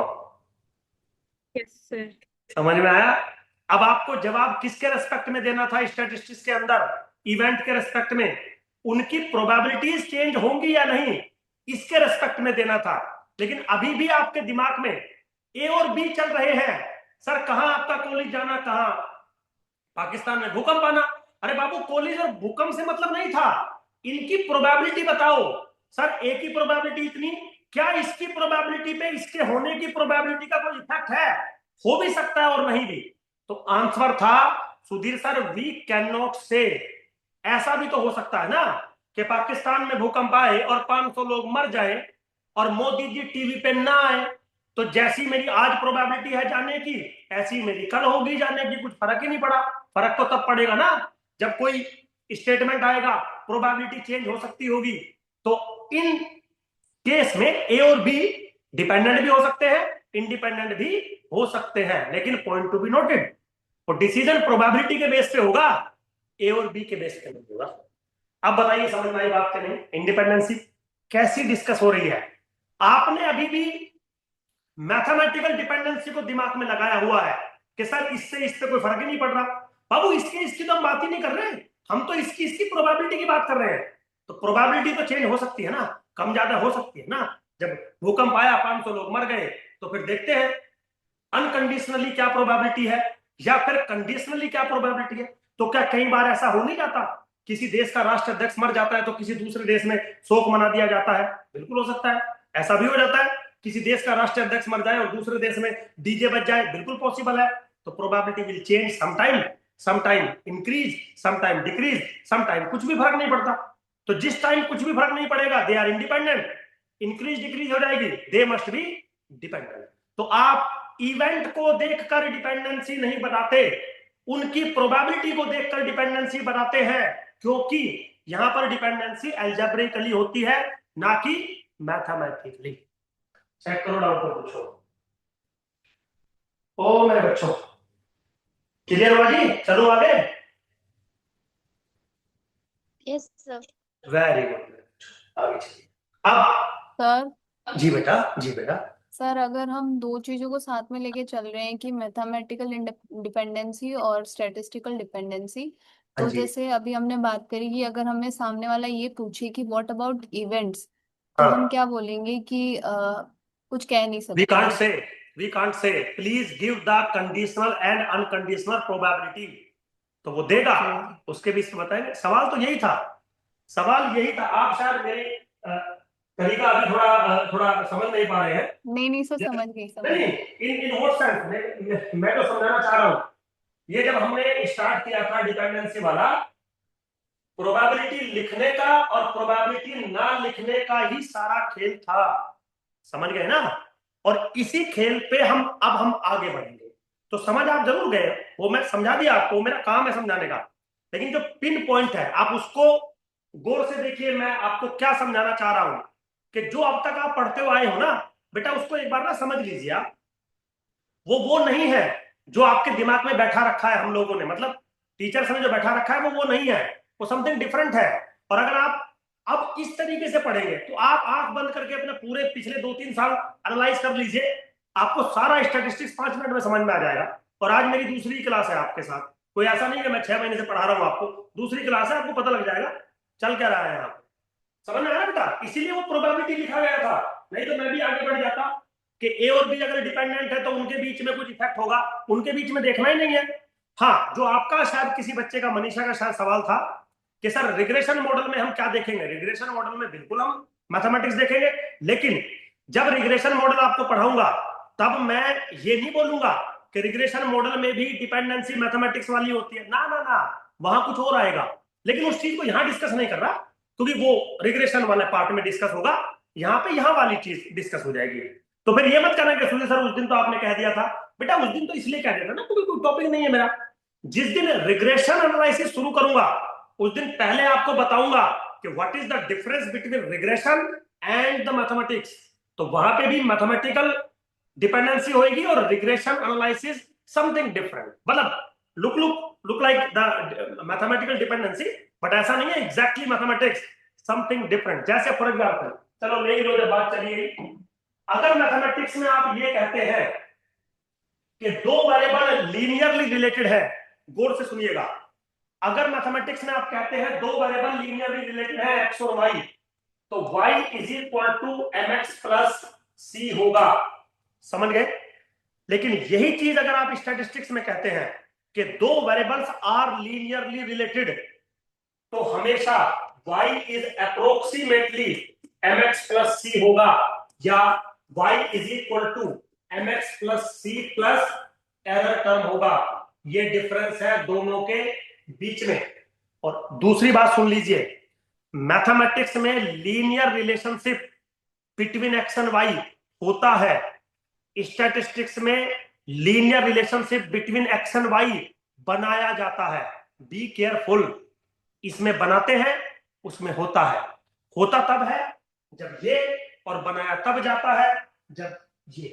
तो अगर आपने रिग्रेशन एनालिसिस अच्छे से पढ़ रखा है, मेरी बात आपको शायद समझ में आई होगी कि क्यों एरर टर्म ली जाती है।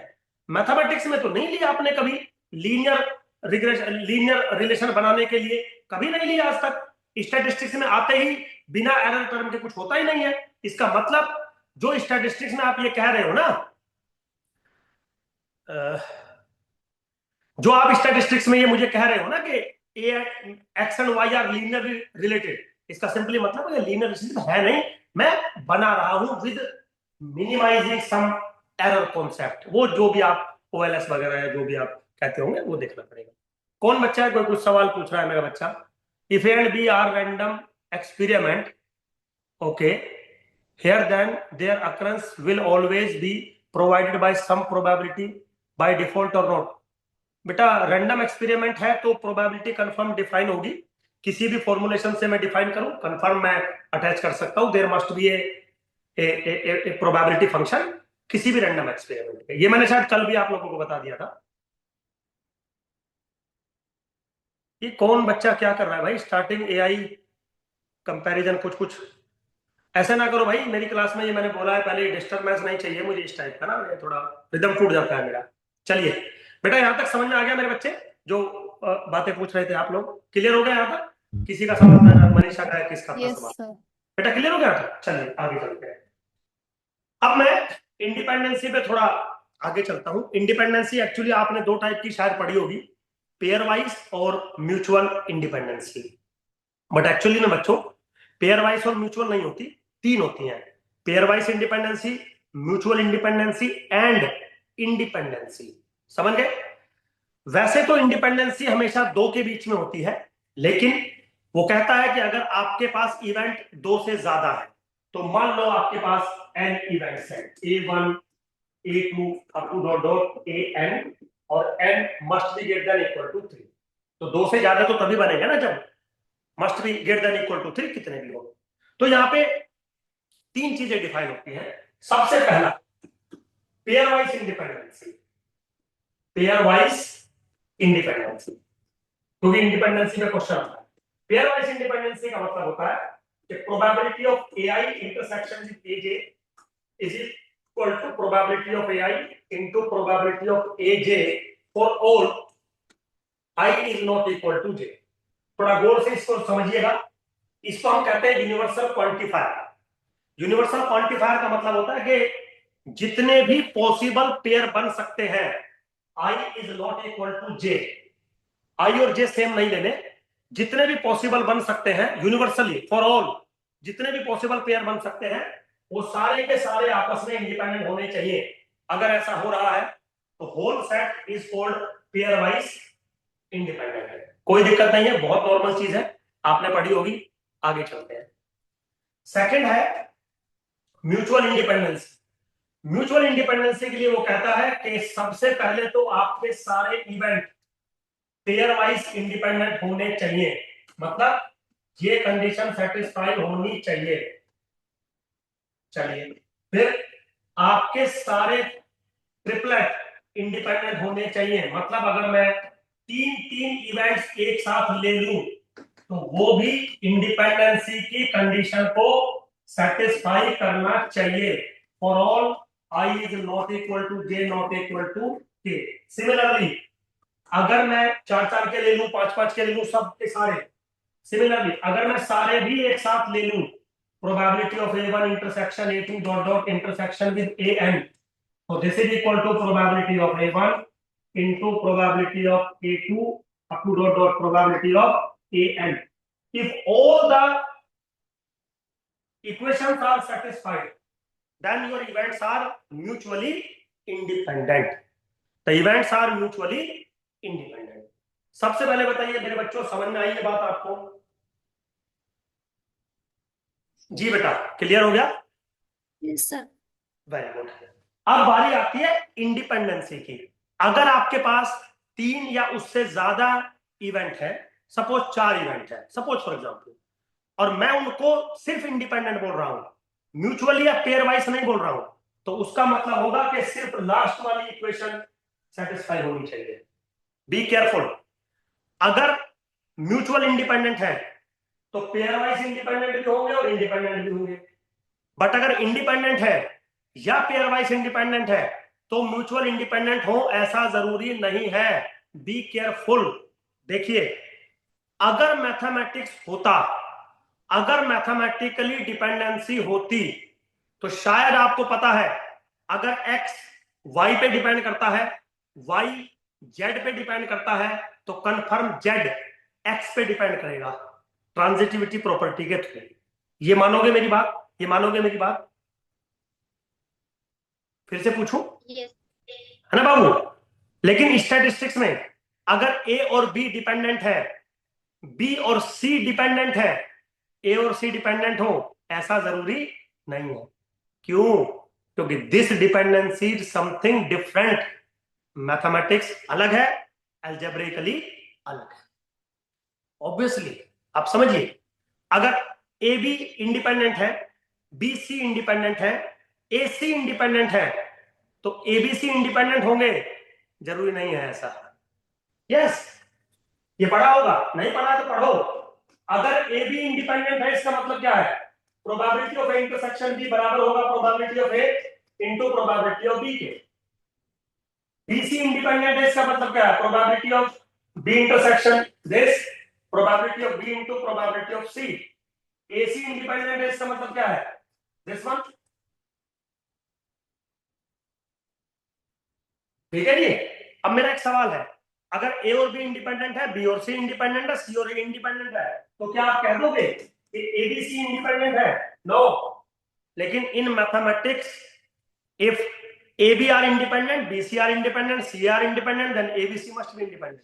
इन mathematical dependency, in algebraically these are not. समझ में आया ना मैंने क्यों आपको मैथमेटिकल डिपेंडेंसी पे इतना फोकस करके बात रखी है? ताकि समझा सकूं दोनों बिल्कुल अलग अलग बातें। बेटा क्लियर हो गया आपको?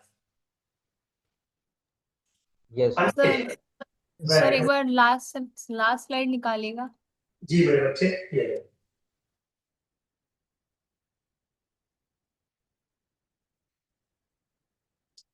कुछ पूछना है या नोट इट डाउन करना है बस? सर नोट डाउन करना था। ठीक है, नोट डाउन करो आराम से।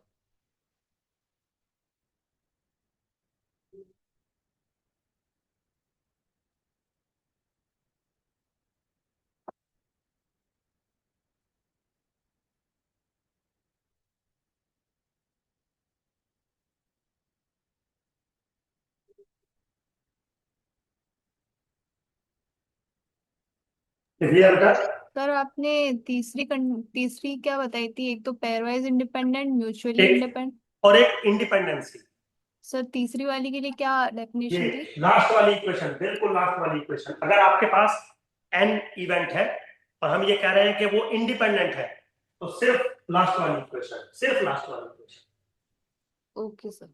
ठीक है। और अगर आप सारी सेटिस्फाई कर देते हैं तो म्यूचुअल, सिर्फ ये कर देते हैं तो पेयर वाइज। इन जनरल किताबों में हम पेयर वाइज और म्यूचुअल की बात करते हैं, लेकिन बी केयरफुल मेरे बच्चों, किताब अलग चीज होती है, एग्जाम अलग चीज होता है। एग्जाम में उसने इंडिपेंडेंसी दे दी और तुम तो उसको मान लोगे म्यूचुअल इंडिपेंडेंसी। भाई इंडिपेंडेंसी अलग होती है, म्यूचुअल इंडिपेंडेंसी अलग होती है, पेयर वाइज इंडिपेंडेंसी अलग होती है। आपस में इनका कोई रिलेशनशिप नहीं होता। अगर ए बी सी इंडिपेंडेंट है तो A B B C C A independent होंगे ऐसा जरूरी नहीं है। मैथमेटिक्स में ऐसा जरूरी होता, यहां नहीं है। अगर मैथमेटिक्स में 3 वेरिएबल इंडिपेंडेंट है तो आपस में 2 कोई भी उठा लो कंफर्म इंडिपेंडेंट ही होते हैं वो। स्टैट्स में नहीं होते। स्टैट्स में क्यों नहीं होते? रीजन दे दिया आपको। चलो आगे। जी बेटा। Yes sir. चलिए, अब मेरा एक सवाल है जो आपके नेट के एग्जाम में आ सकता है। तो दो सवाल है, दो सवाल ले लेता हूं। बच्ची को कह रही थी कि सुनील सर क्वेश्चंस भी ले लो। तो क्योंकि जो जैसे मान लो नेट का एग्जाम है या कोई भी एग्जाम है, कई बार बच्चों क्वेश्चन न्यूमेरिकल भी आ जाता है, कई बार ना क्वेश्चन कॉन्सेप्ट को लेके थ्योरेटिकल भी आ जाता है। वो आप थोड़ा समझिए, तो वो हो जाता है कई बार, मतलब बहुत बार ऐसा एग्जामों में हो जाता है। देखिए सवाल ये है, late A and B be two possible events. Possible events. ठीक है जी। पॉसिबल इवेंट का मतलब है probability of A is strictly greater than 0 और probability of B is strictly greater than 0। सच में कैसे है वो इवेंट? उनके बीच में कोई भी एलिमेंट कॉमन नहीं है, means A intersection B is equal to 5। उनके बीच में कोई एलिमेंट कॉमन नहीं है, मतलब एक A यहां होगा तो B कहीं और होगा, है ना। क्वेश्चन ये है, विच of the following is true? Number 1, A and B are independent. A and B are independent. Second है, A and B are dependent. And third है, A and B may be independent. May be independent. बताइए, तीन option दे दिया आपको।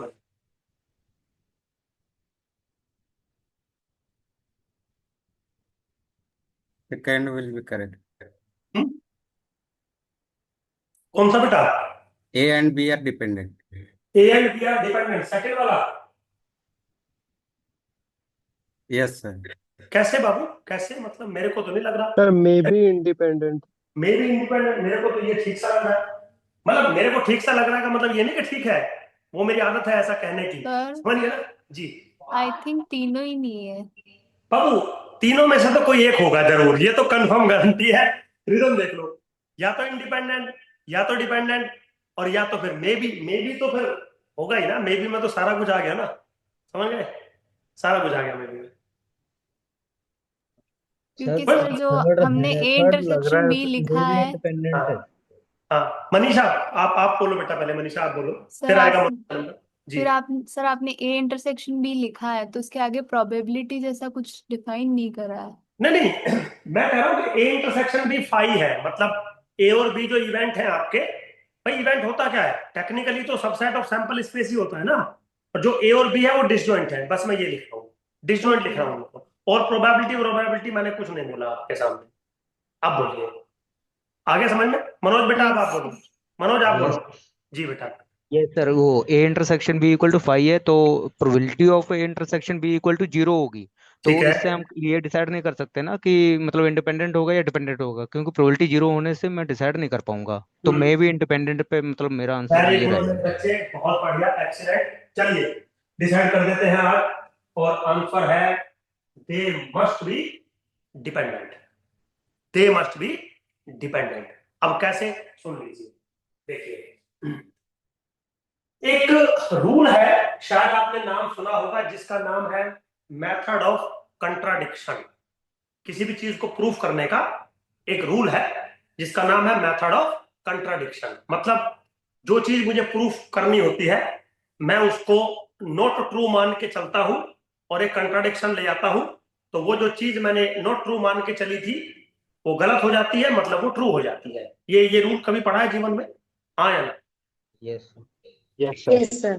तो मेरा claim है, मतलब मैं प्रूफ करना चाहता हूं A and B must be dependent, ये मुझे प्रूफ करना है। तो मैंने इसको रिवर्स ले लिया, तो मैंने मान लिया कि let A and B are independent. A and B are independent मैंने मान लिया। अब अगर ए और बी इंडिपेंडेंट होंगे तो probability of A intersection B is equal to probability of A into probability of B. But according to rule A intersection B अगर 5 है तो probability of A intersection B किसके बराबर होगा? 0 के। 0 is equal to probability of A into probability of B. But this is not possible. क्यों? क्योंकि ए और बी पॉसिबल इवेंट थे, दोनों की प्रोबेबिलिटी एग्जिस्ट कर रही है। Yes sir. ग्रेटर देन 0 है तो मल्टीपल 0 आ ही नहीं सकता ना। इसका मतलब यस कंट्राडिक्शन आ गया। तो कंट्राडिक्शन किस बात पे आया है? ए और बी आर डिपेंडेंट, मतलब ए और बी इंडिपेंडेंट नहीं हो सकते, तो क्या हो सकते हैं? Dependent. Dependent. That's dependent, must be dependent. आराम से, कोई जल्दबाजी नहीं है। अगर यहीं पे, अब गौर से सुन लीजिएगा, अगर यहीं पे ये टर्म हटा देता मैं, सिर्फ ये लिखता let A and B be two event, सिर्फ इवेंट की बात करता, तो मेरे बच्चों आंसर हो जाता तीसरे वर्ड। क्योंकि अब आप नहीं बता सकते थे कि जी सर। डिपेंडेंट होंगे या इंडिपेंडेंट होंगे। यस अब बोलो समझ में आई बात क्या नहीं आई? थोड़ा सा जी एग्जाम की तरफ चल रहे हैं। देखो बेटा, एग्जाम तब निकलते हैं जब कॉन्सेप्ट क्लियर होते हैं, अदरवाइज नहीं निकलते हैं। मजाक करने का मूड फिलहाल है नहीं मेरा, समझ गया आप बात को? तो आप कॉन्सेप्ट को समझिए। पहले तो मैंने इतना तक बता दिया आपको कि डिपेंडेंसी का मतलब क्या है, यहाँ फॉर्मूले सारे बता दिए आपको। अब आपसे मैं सवाल पूछ रहा हूं। पहला सवाल ये था, अब अगर किसी को जवाब समझ में नहीं आया हो, तरीका समझ में नहीं आया हो, तो वो मुझे बता सकता है, नहीं तो आगे चलता हूं, अगला क्वेश्चन देता हूं। क्लियर है यहाँ तक? चलिए, जी सर। सिंपल। मैं ये कह रहा हूं कि मेरे पास दो इवेंट है, late A and B are two independent events such that A is a subset of B। ठीक है जी, कमाल की बात देखिए, A B का सबसेट है, और फिर भी मैं ये कह रहा हूं कि A B से इंडिपेंडेंट है। मैथ्स में नहीं होता ऐसा, समझ गए? स्टैटिस्टिक्स के अंदर x से इंडिपेंडेंट हो सकता है, a से इंडिपेंडेंट हो सकता है। मैथमेटिक्स में तो a के बराबर ही होता है, x के बराबर ही होता है। यहां इंडिपेंडेंट हो सकते हैं, क्योंकि यहां independency is another type of criteria. समझिए, तो सवाल ये है कि अगर a और b दो इंडिपेंडेंट इवेंट है जिसमें a b का सबसेट है, तो which of the following is true? Number 1, a is equal to 5, second B is equal to S, third A is equal to 5 or B is equal to S, fourth A is equal to 5 and B is equal to बोलिए।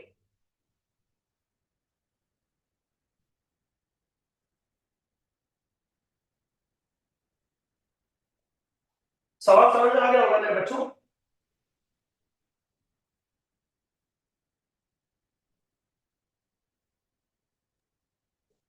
Sir, 4 option will be correct. Fourth option will be correct. फिर से एक बार check कर लीजिए।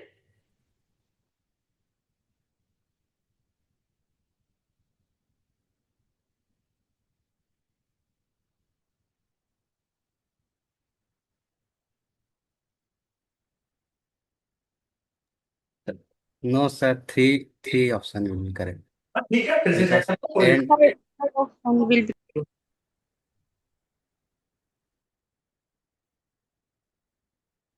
चलिए, फिर से आप चेक कर लो एक बार, फिर मैं sir, 3 must be correct. 3 must be correct. कोई प्रॉब्लम नहीं है मेरे बच्चे, चलें आगे, मैं करूं? चलिए, सर सेकंड ऑप्शन। हाँ कोई बात नहीं, फर्स्ट सेकंड थर्ड सब कर लो, तुम कर लिए, कुछ और बचा है जीवन में? चलिए, चारों गलत है। अब क्यों है सुन लीजिए। देखिए, जिस बच्चे ने फोर्थ बोला है वो तो बहुत ही गलत है बाबू, मतलब तुम्हें तो बेसिक मैथमेटिक्स में भी दिक्कत आ रही है। Yes, sir. Sorry, sir. वो अरे मिस्टेक अरे कोई नहीं बाबू, ऐसा घबराया ना करो, सॉरी वोरी क्यों बोलना है। हाँ सर, दिक्कत आ रही है, जब आप जैसों ने पढ़ाया है तो दिक्कत तो आएगी। बोल सकते हो, कोई ऐसा टेंशन वैसे नहीं है, पढ़ाते टाइम में टेंशन नहीं लेता भाई। अब बात है थर्ड की।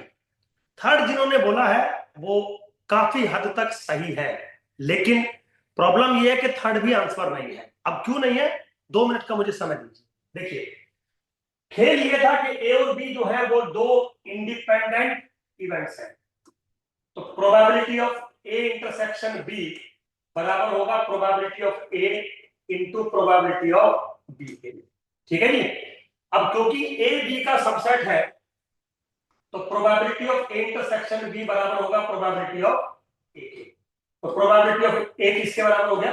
Now this. सबसे पहले बताइए यहां तक बात समझ में आई आप लोगों को? जी बेटा यहां तक बात समझ में आई आप लोगों को? क्लियर है? हाँ जी क्लियर है? Very good. जिस बच्चे ने बी ऑप्शन या सेकंड ऑप्शन जिस बच्चे ने बोला था, अब वो सुन ले मेरी बात। उसने क्या किया, इससे इसको कैंसिल आउट कर दिया। मेरा एक सवाल है, क्या हम इससे इसको कैंसिल आउट कर सकते हैं? हाँ या ना?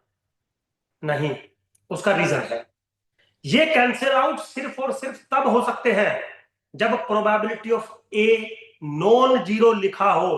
कहीं पर भी मैंने सवाल में नॉन जीरो नहीं लिखा है। तो जिस बच्चे ने सेकंड ऑप्शन बताया था शायद उसने ये किया होगा, ऐसा आप नहीं कर सकते। समझिए बेटा, जिसने सेकंड बोला था वो आप देख लो किसने बोला था। ठीक है, तो फिर कैसे सॉल्व करेंगे सर? ऐसे सॉल्व करेंगे मेरे बच्चों, सबको एक तरफ ले आओ, प्रोबेबिलिटी ऑफ ए कॉमन ले लो, तो 1 माइनस प्रोबेबिलिटी ऑफ बी आ गया विच इज इक्वल टू 0।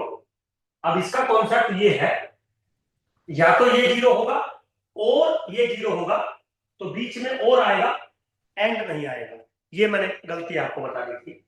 तो क्या लिखोगे? Probability of A is equal to 0 और probability of B is equal to 1। अब मेरे बच्चों करेक्ट आंसर है ये, and point to be noted, इसमें और इसमें डिफरेंस है। कल बताया था अगर ए की प्रोबेबिलिटी 0 है you can't say it is 5। अगर बी की प्रोबेबिलिटी 1 है you can't say this is yes. That's why the third option is also wrong. बोलिए समझ में आई कि बात मेरी नहीं? और इसीलिए ये सवाल मैंने पूछा था आपसे कि देखो कौन बच्चा क्या बोलेगा। तो आपको सिंपली बोलना था कि सुधीर सर ये तो कह सकते हैं, ये बात नहीं कह सकते हैं।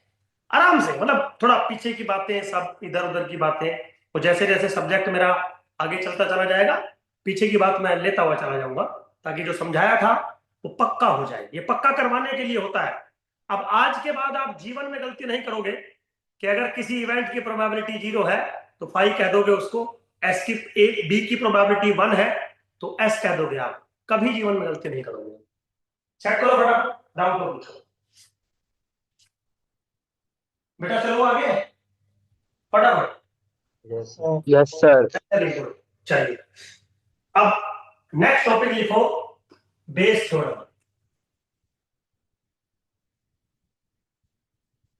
ठीक है, चलिए बेस थ्योरम मेरे बच्चों एक ऐसी थ्योरम है जो शायद जब भी प्रोबेबिलिटी स्टार्ट होती है, मतलब 9th 10th क्लास से, वहीं से शुरू हो जाती है। और ये एक ऐसी थ्योरम है जो जिसका फॉर्मेट कभी चेंज भी नहीं होता। मतलब वही सब सवाल, वही थ्योरम। क्या सवाल है कि भाई 3 बॉक्स है red ball black ball, red ball black ball, red ball black ball. एक बॉल निकाली, सपोज वो रेड है, और बताओ कि वो सेकंड बॉक्स से आई होगी। तो सेम टाइप के ही क्वेश्चन जो है आते हैं इस बेस थ्योरम को लेके। लेकिन जब सुधीर सर पढ़ा रहे हैं तो ऑब्वियसली बात है कुछ ना कुछ ज्ञान की बातें होना बेहद जरूरी है। तो थोड़ा चलो बात करो। देखिए बेजियन एक मैथमेटिशियन है, या मैथमेटिशियन थे, चलो, उन्होंने बेजियन इन्फ्रेंस, आपने शायद नाम सुना होगा। बेजियन के नाम से उन्होंने बहुत सारी थ्योरी डेवलप करी, लेकिन उस थ्योरी पे हम लोगों ने ज्यादा कोई काम नहीं किया क्योंकि टेक्निकली उस पर काम हम कर नहीं पाए। चलो जो भी रहा होगा, डजंट मैटर। उन थ्योरीज का जो बेसिक जो बैकग्राउंड है वो यहां से स्टार्ट होता है।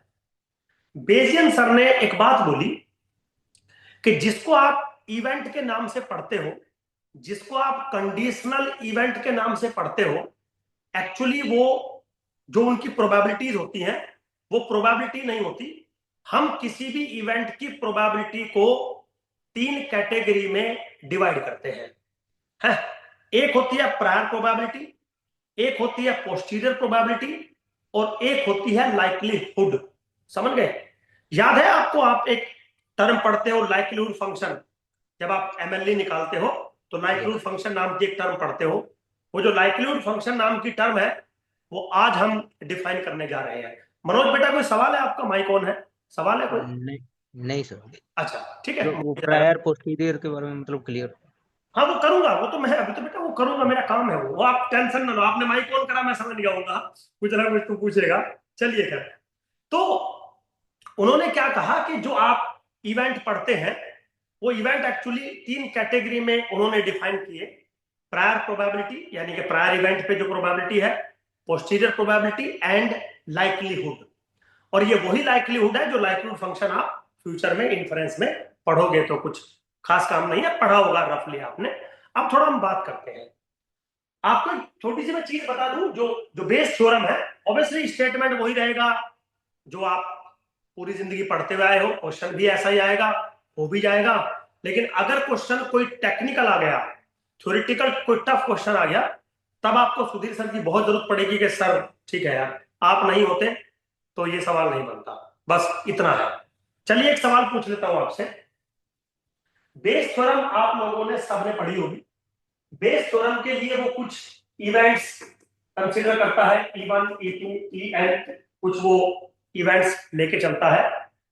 फिर वो एक इवेंट ए बनाता है which is subset of union EI, I goes from 1 to N, कुछ ऐसे करके बनाता है। फिर वो probability of EJ given A आपसे कैलकुलेट करवाता है, और इसका फॉर्मूला वो आपको बना के देता है कुछ ऐसे, probability of A given EJ into probability of EJ divided by summation I goes from 1 to N probability of A given EI into probability of E। कभी नाम सुना है ऐसा कुछ देखा है आप लोगों ने? हाँ यार, हाँ जी बेटा। Yes sir. वेरी गुड, है ना। तो इसमें 3 टाइप की प्रोबेबिलिटी है। प्रोबेबिलिटी ऑफ EJ एक हो गया, probability of EJ given A एक हो गया, और probability of A given EI या EJ एक हो गया। 3 टाइप की प्रोबेबिलिटी है। This is prior probability, this is posterior probability and this is likelihood. This is likelihood. ये सब चीजें किताबों में लिखी हुई है, लेकिन सवाल ये नहीं है मेरा, क्योंकि ये क्वेश्चन एग्जामों में आने के पूरे चांसेस है, बहुत सारे एग्जामों में आए हुए भी हैं, तो मैं आपसे बात करूं। सवाल ये है कि जब हम बेस थ्योरम डिफाइन करते हैं कुछ इवेंट्स के ऊपर, और वो इवेंट्स है E1, E2, E3, En, ये इवेंट्स नेसेसरली कैसे होने चाहिए? Corresponding to the Bayes theorem the events E1, E2, E3, En necessarily, 4 option देता हूं, नेसेसरली 4 ऑप्शन देता हूं मेरे बच्चों। पहला ऑप्शन है mutually exclusive and exhaustive. Second option mutually exclusive and dependent. Third option mutually exclusive and independent. Fourth option mutually exclusive and independent and exhaustive। सबसे पहले बताइए सवाल समझ में आ रहा है या नहीं? सवाल ये है, और ये सवाल आया हुआ भी है कई एग्जामों में, जो अच्छे एग्जाम है, इवन ISS में ये सवाल आया हुआ है। With respect to the Bayesian theorem या बेस थ्योरम, ठीक है, जो भी होती होगी पता है आपको, मैंने अभी पढ़ाया नहीं बट पता है आपको। The events E1, E2, E3, En are necessarily mutually exclusive and exhaustive, mutually exclusive and dependent, mutually exclusive and independent, mutually exclusive and independent and exhaustive. क्या answer? First option. First option mutually exclusive and, हाँ जी बेटा, first option से। हाँ very good मेरे बच्चे, first option, कोई problem नहीं है। और कोई बच्चा बताना चाहेगा कुछ? क्योंकि फर्स्ट ऑप्शन गलत है, क्योंकि फर्स्ट ऑप्शन गलत है। इसलिए पूछ रहा हूं, बोलो।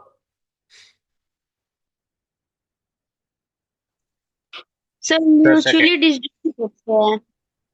म्यूचुअली डिसजॉइंट होते हैं तो म्यूचुअली एक्सक्लूसिव तो कंफर्म होते हैं, वो चारों में लिख दिया मैंने, क्योंकि इसका तो मुझे कंफर्म पता है, तो ये चारों में लिख दिया मैंने, समझ में आया। और एग्जामिनर ने भी चारों में ही लिखा था। म्यूचुअली डिसजॉइंट होते हैं ना, तो म्यूचुअली एक्सक्लूसिव को म्यूचुअली डिसजॉइंट कहते हैं, तो वो चारों में लिख दिया। आगे चलिए, अब सवाल तो आगे है ना, ये तो मैंने चारों में लिख रखा है। अब बोलो। Sir option 2। ऑप्शन 2 बिल्कुल हो सकता है। कैसे बेटा ऑप्शन 2 कैसे कैसे लग रहा है आपको? सर बेस थ्योरम है तो इवेंट इंडिपेंडेंट नहीं हो सकते हैं, क्यों? डिपेंडेंटली। क्या बात कर रहे हो? ये तो थोड़ा सा अजीब सा लगा मुझे। इंडिपेंडेंट क्यों नहीं हो सकते बेस थ्योरम में? ऐसा क्यों, मतलब क्यों ऐसा? कहीं आपने लिखा हुआ देखा है ऐसा? कहीं किसी किताब में लिखा हुआ देखा है ऐसा? नहीं सर। किताब में नहीं देखा है तो इसका मतलब थोड़ा गड़बड़ है। आप थोड़ा आराम से सोचिए। सर मतलब लकीली आपका आंसर सही है, लेकिन एक्सप्लेनेशन थोड़ा देखना पड़ेगा। जी बेटा। सर जैसे हमने इसका सैंपल स्पेस दूसरे पे डिपेंड करेगा, तो ओके।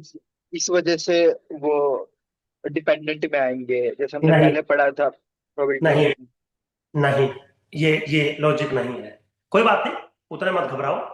अब मैं आपको सारा खेल सिखाता हूं आराम से। ये सवाल समझ में आ गया?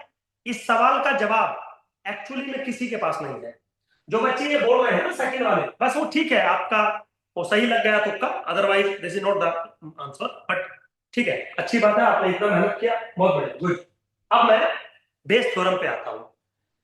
एक्चुअली क्या है कि जो बेजियन जो मैथमेटिशियन थे, उन्होंने इवेंट को 3 कैटेगरी में डिवाइड किया: prior probability, posterior probability and likelihood. तीनों आपके सामने लिखे हैं। अब वो कहते हैं कि प्रायर प्रोबेबिलिटी, पोस्टीरियर प्रोबेबिलिटी और लाइक्लीहुड के बीच में एक रिलेशनशिप बनाया जा सकता है, और वो रिलेशनशिप है ये। कोई बात नहीं, ये भी पढ़ा होगा आपने। अब हम ऊपर आते हैं।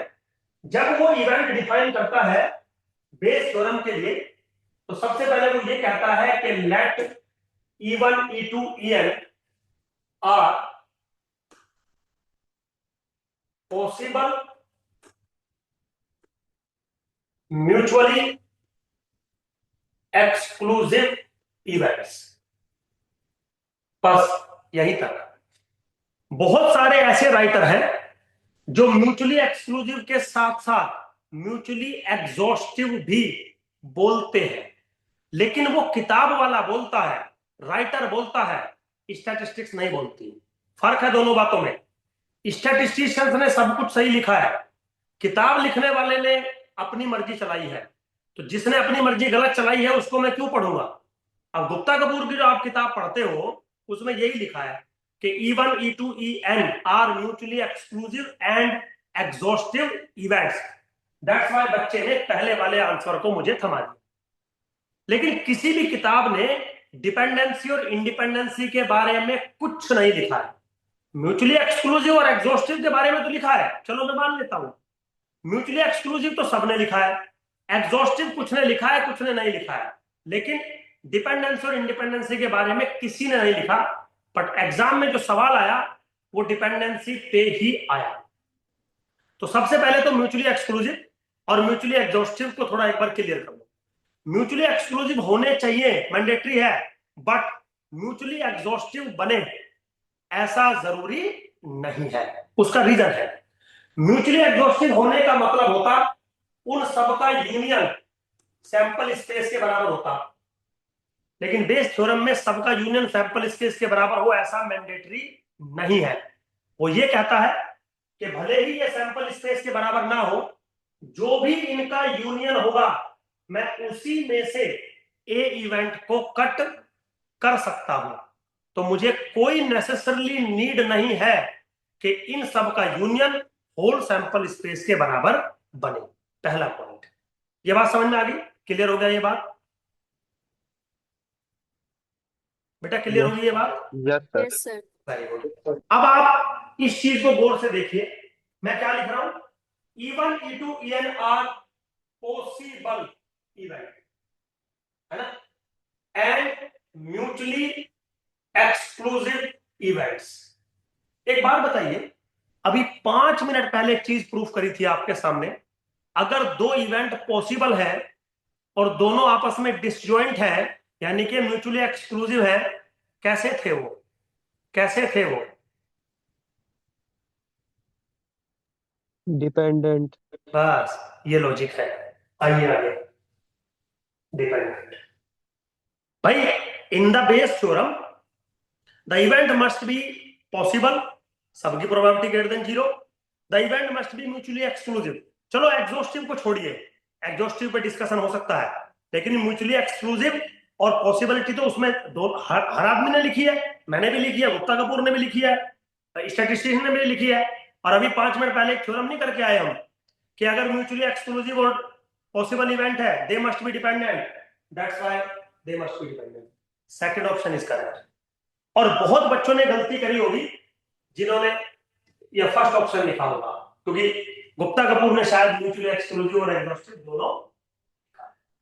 समझ में आ गया मेरे बच्चों? यहां तक बात समझ में आ गई यहां तक आप लोगों को?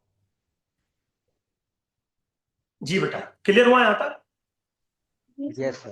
चलिए अब इसका 5 मिनट के अंदर, हाँ जी जी बेटा, कोई कुछ पूछना चाह रहा है? प्रज्ञा बोलो बेटा। सर क्लियर हो गई बात। अच्छा क्लियर हो गई, चलिए बस 5 मिनट मुझे दीजिए, टॉपिक खत्म करता हूं फिर। आज इसका मैं आपको एक प्रैक्टिकल एप्लीकेशन समझाता हूं। प्रैक्टिकल एप्लीकेशन का मतलब ये नहीं कि वो बॉल निकाली, प्रिंसिपल बना दिया, वो तो सब एग्जाम किताबों में लिखे हुए हैं, वो मेरे को मतलब नहीं है उनसे। एक इसका प्रैक्टिकल एप्लीकेशन बनाता हूं। बेस थ्योरम का सबसे ज्यादा इस्तेमाल होता है थ्योरी ऑफ इन्वेस्टिगेशन में। थ्योरी ऑफ इन्वेस्टिगेशन में बेस थ्योरी का इस्तेमाल होता है।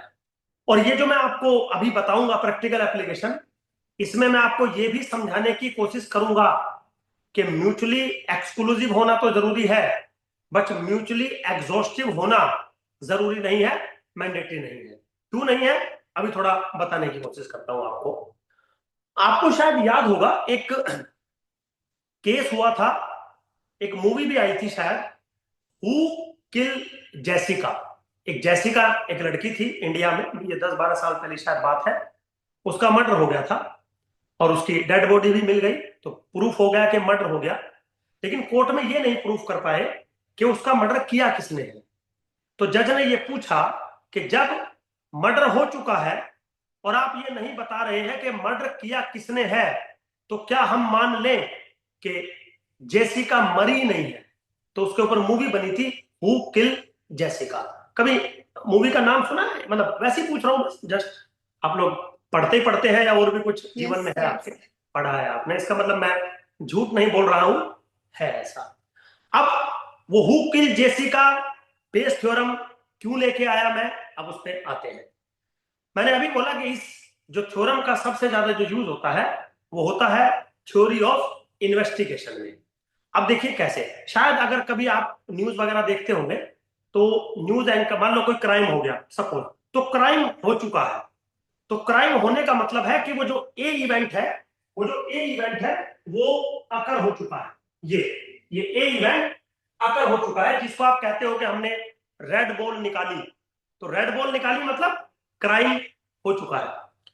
तो न्यूज एंकर ये कहती है कि जो क्राइम हुआ है, पुलिस वालों ने इसको इन्वेस्टिगेट करने के लिए 4 टीमें बनाई।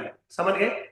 वो जो 4 टीम होती है वो 4 अप्रोचेस पे वर्क करती है, E1, E2, E3, E4। समझ गए?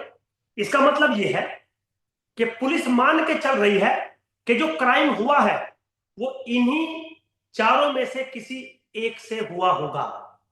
समझ में आया? जो बॉल निकली है वो इन्हीं चारों बॉक्स में से किसी एक में से निकली होगी। Is it mandatory? Is it mandatory कि जो क्राइम हुआ है वो इन्हीं 4 में से हुआ हो? Is it necessary? No sir. आया ना? No sir. इसका मतलब सबका यूनियन करें तो क्राइम सॉल्यूशन मिल ही जाए, ऐसा जरूरी नहीं है। Means whole union it sample space के बराबर ही बने, this is not necessary. That's why mutually exclusive तो होना जरूरी है, एग्जॉस्टिव मैंडेटरी नहीं है। अब गुप्ता कपूर लिखे या ना लिखे, उसके लिखने से थोड़ी होता है सवाल, सवाल स्टेट से होता है, उनके लिखने से नहीं। अंडरस्टैंड है बेटा? जो जिस बच्ची ने जवाब दिया था sir first option is correct option, अगर वो क्लास में है। अब वो क्लियर हुआ ना क्यों मैंने बोला कि म्यूचुअली एक्सक्लूसिव होना जरूरी है, एग्जॉस्टिव की कोई नीड नहीं है आपको। Yes sir. एग्जाम्पल से समझा रहा हूं ना आपको, मैं एग्जाम्पल से समझा रहा हूं। हो सकता है क्राइम उन्हीं 4 में से किसी एक ने किया हो, मना नहीं कर रहा। मतलब मैं ये नहीं कह रहा कि म्यूचुअली एग्जॉस्टिव हो ही नहीं सकता, नहीं, मैं कह रहा हूं नेसेसरी नहीं है, समझ गए? नेसेसरली नहीं है तो पॉसिबल है। फिर क्या हुआ, जब पुलिस 4 टीमें बनाती है, E1, E2, E3, E4, crime हो चुका है, तो आपको क्या लगता है कि चारों जो टीम बनी, इसका मतलब है पुलिस मान के चल रही है कि जो 4 तरीके हैं जिनसे क्राइम हो सकता है, क्या सबसे क्राइम होने की प्रोबेबिलिटी सेम होती होगी? शायद नहीं। यस और नो? No sir. इसका मतलब पहले पुलिस प्रोबेबिलिटी निकालेगी इस चीज की, ये क्या है? क्राइम हो चुका है, प्रोबेबिलिटी बताइए। E1 से हुआ होगा, E2 से हुआ होगा, E3 से हुआ होगा, E4 से हुआ होगा। मैं ये नहीं कह रहा कि जिससे प्रोबेबिलिटी सबसे ज्यादा आएगी क्राइम उसी से होगा, बट बाबू ऑब्वियसली बात है, साइंस पढ़ रहे हो, जिसकी प्रोबेबिलिटी सबसे ज्यादा होगी इन्वेस्टिगेट उसी को सबसे पहले करना चाहिए ना, या जिसकी सबसे कम है उसको कर दूं पहले? नहीं ना? सोचिए, दिमाग लगाइए। तो this is in the theory of investigation. Police को खुद नहीं पता होता तुम क्या कर रहे हो, लेकिन हम तो कर रहे हैं ना भाई, हमारा तो काम ही यही है ना। तो समझिए आप बात को। तो जो बेस थ्योरम है वो एकदम गजब का कॉन्सेप्ट है, जिसको थ्योरी ऑफ रिवर्सल साइकिल या हम थ्योरी ऑफ इन्वेस्टिगेशन में सबसे ज्यादा यूज करते हैं। अब कई बार आपने देखा होगा कि कभी कभी ऐसा होता है पुलिस किसी केस को सोल्व नहीं कर पाती, तो उस केस को सीबीआई को दे दिया जाता है। बाबू सीबीआई में भी तो हम जैसे लोग हैं, तो ऐसा क्या हो जाता है कि सीबीआई उसको सोल्व कर देती है? कुछ नहीं होता। पुलिस जब इन्वेस्टिगेट करती है तो उसकी इन्वेस्टिगेशन रेस्ट्रिक्टेड होती है। इसका मतलब वो सिर्फ लिमिटेड दायरे में काम कर सकती है। E1, E2, E3, E4। जब कोई क्रिटिकल केस होता है, सीबीआई आती है तो उसको और एक्सटेंडेड वर्जन पे वो वर्क करती है। ये 4 पे तो वो वर्क करेगी, वो और तरीकों पे भी वर्क करेगी कि जो क्राइम हुआ है वो ऐसे ऐसे ऐसे ऐसे भी हो सकता है। ख्याल है क्या सर? पार्टीशन बाबू एक बार बोल के बता दे, वो तेरा कुछ चैटिंग चली गई, अब मुझे चैटिंग ऐसे खोलना में नहीं आता है जरा। किसी मैंने बोला था सर पार्टीशन भी लिखा होता है बुक्स में। हाँ, पार्टीशन लिखा होता है बुक्स में। पार्टीशन मैंने इसलिए नहीं पढ़ा है क्योंकि समय कम है, नहीं तो अगर मेरी नॉर्मल क्लास होती तो मैं पार्टीशन कंफर्म बताता। पार्टीशन उसको कहते हैं जिसमें event mutually exclusive and mutually exhaustive दोनों होते हैं। तो यही तो गुप्ता कपूर ने लिखा है। तो पार्टीशन मैं ये नहीं कह रहा कि आप मत लिखो, लेकिन एग्जैक्टली में पार्टीशन लिखा जाए ऐसा जरूरी नहीं है। सवाल ये था क्या पार्टीशन नेसेसरी है? नेसेसरी नहीं है। नेसेसरी है ओनली म्यूचुअली एक्सक्लूसिवनेस। तो पार्टीशन जिन्होंने लिखा है उन्होंने सेम ही बात लिखी है, mutually exclusive and mutually exhaustive दो। अब बताइए मेरे बच्चों, चीजें आपको समझ में आई बेस थ्योरम को लेके या नहीं? अब सवाल जब मैं आपको दूंगा इसके सवाल वही आएंगे। 3 बॉक्स है, एक red ball, black ball, blue ball, एक बॉल निकाली, ब्लैक बॉल है, सेकंड बॉक्स से आएगी प्रोबेबिलिटी बताइए। 1 मिनट में क्वेश्चन हो जाएगा। लेकिन क्या बेस थ्योरम का मतलब पता था आपको? करते क्या है इसमें, होता क्या है ये ऐसे होता है ये। अब क्लियर हुआ थोड़ा सा? जी मेरे बच्चों क्लियर हुआ बाबू यहाँ? हाँ जी जी बेटा। सर जैसे हमने लेफ्ट साइड में आपने एक थ्योरेटिकल एग्जांपल लेके बता दिया कि मान लो मर्डर हो चुका है, मतलब दैट इज इवेंट ए, और उसमें किसने किया है may be E1, E2, E3, E4।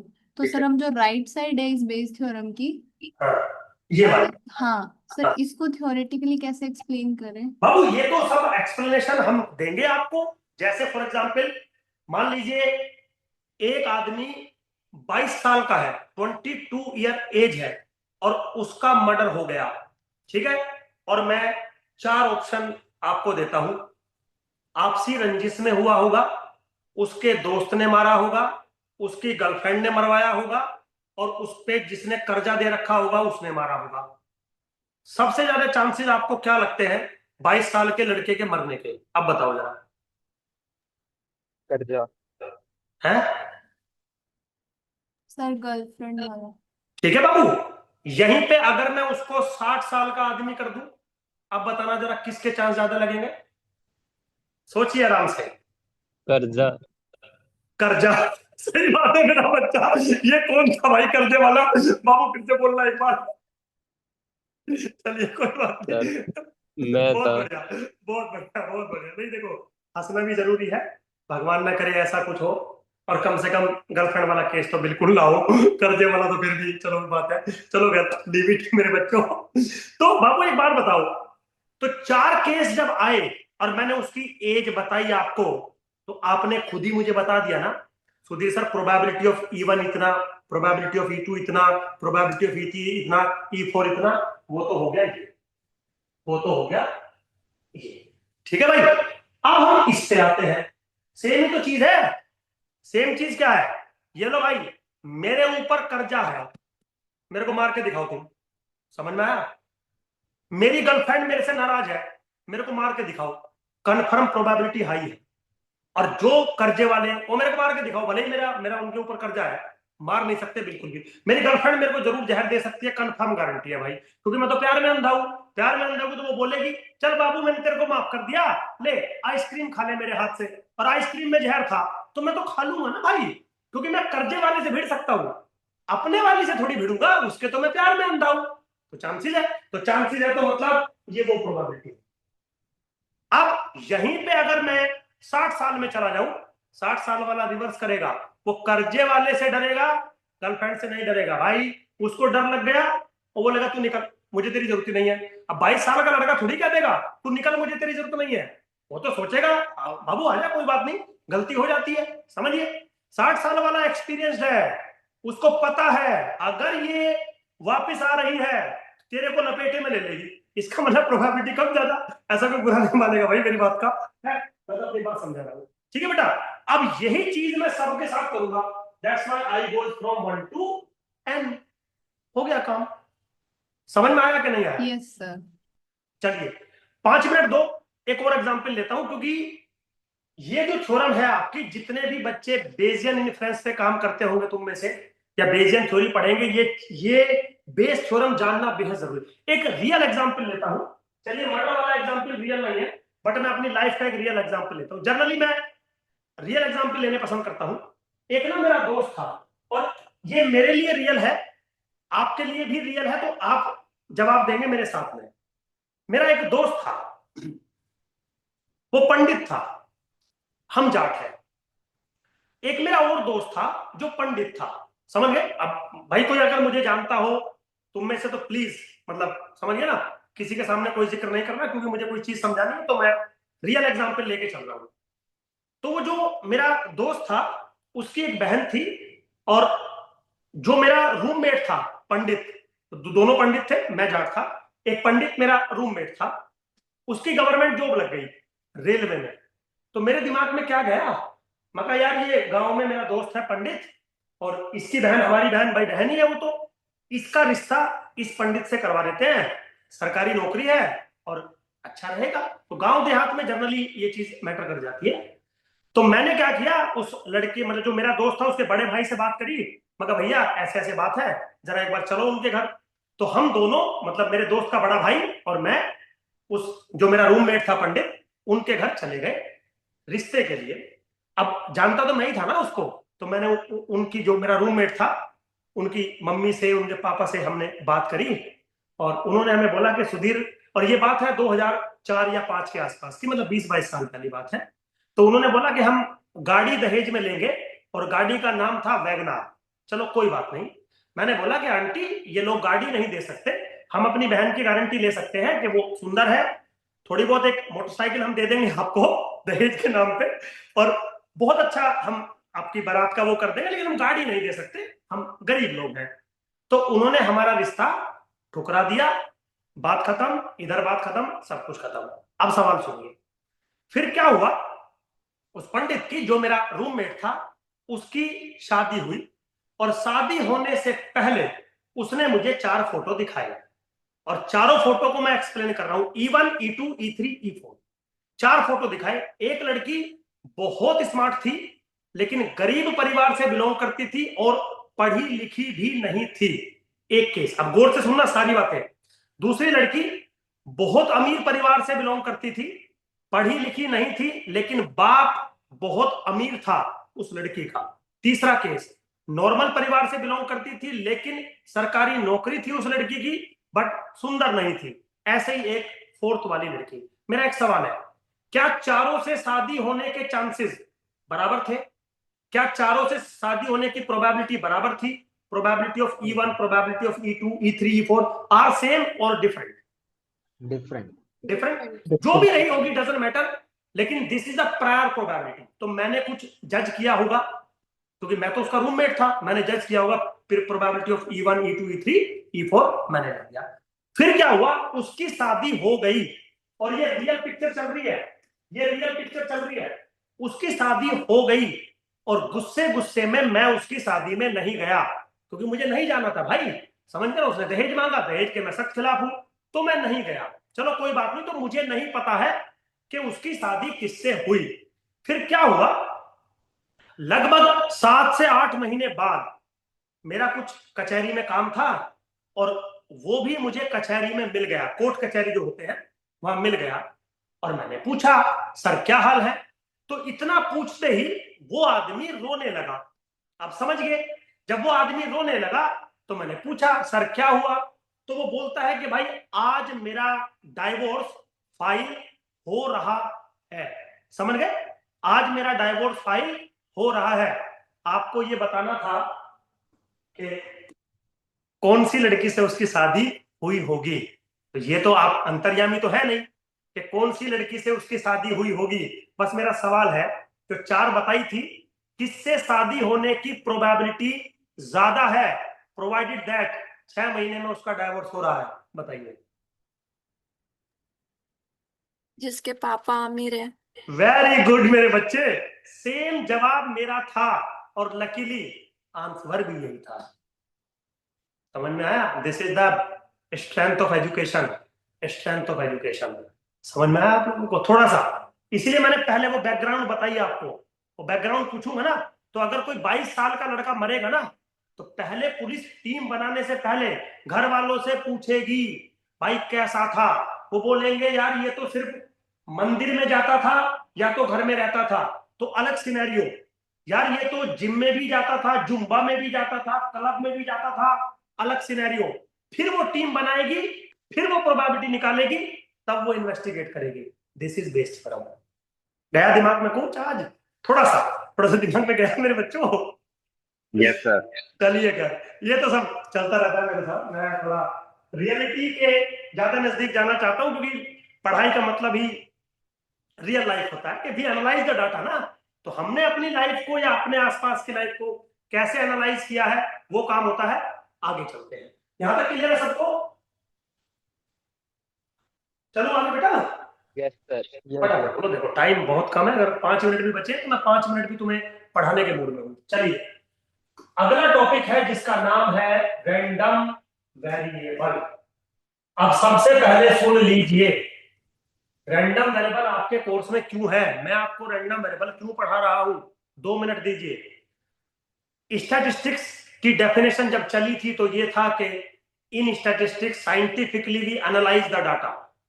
Data 2 type के, फ्रीक्वेंसी, प्रोबेबिलिस्टिक। फ्रीक्वेंसी डाटा कैसे बनता है? फ्रीक्वेंसी और वेरिएबल मिला के। ऐसे ही प्रोबेबिलिस्टिक डाटा कैसे बनता है? प्रोबेबिलिटी और वेरिएबल को मिला के। लेकिन जब आप प्रोबेबिलिटी से वेरिएबल को मिलाओगे तो वो वेरिएबल एक स्पेसिफिक टाइप का वेरिएबल होगा, जिसका नाम होता है रैंडम वेरिएबल। और जैसे ही रैंडम वेरिएबल मुझे मिलेगा, प्रोबेबिलिटी ऑलरेडी मुझे मिल चुकी है, दोनों को मिला दूंगा और मेरे पास प्रोबेबिलिस्टिक डाटा या प्रोबेबिलिस्टिक डिस्ट्रीब्यूशन तैयार हो जाएगा। तो अब के बाद जो मेरा टॉपिक स्टार्ट होगा वो वेरिएबल को डिफाइन करने के कोरस्पॉन्डिंग होगा, वेरिएबल को फाइंड करने के कोरस्पॉन्डिंग होगा, जिसका नाम है रैंडम वेरिएबल।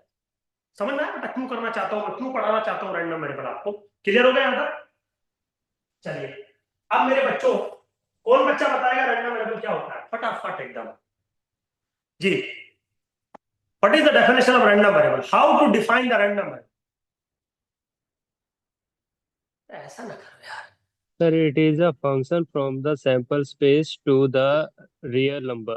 वेरी गुड मेरे बच्चे, एक्सीलेंट। बस इसको थोड़ा सा ठीक करना है, थोड़ा सा, लिटिल सर बिट। थोड़ा ऐड ऑन और करूँ सर? हाँ, थोड़ा ऐड ऑन क्या करना है मैं अभी बता देता हूँ। Random experiment. नहीं नहीं नहीं, कुछ नहीं, बहुत अच्छा बोला तू, बहुत अच्छा मेरे बच्चे, मतलब मेरी तरफ से तालियां है तेरे लिए। थोड़ा सा एड ऑन क्या करना है वो मैं बताता हूँ। Random variable is a function define on a sample space to R N बस।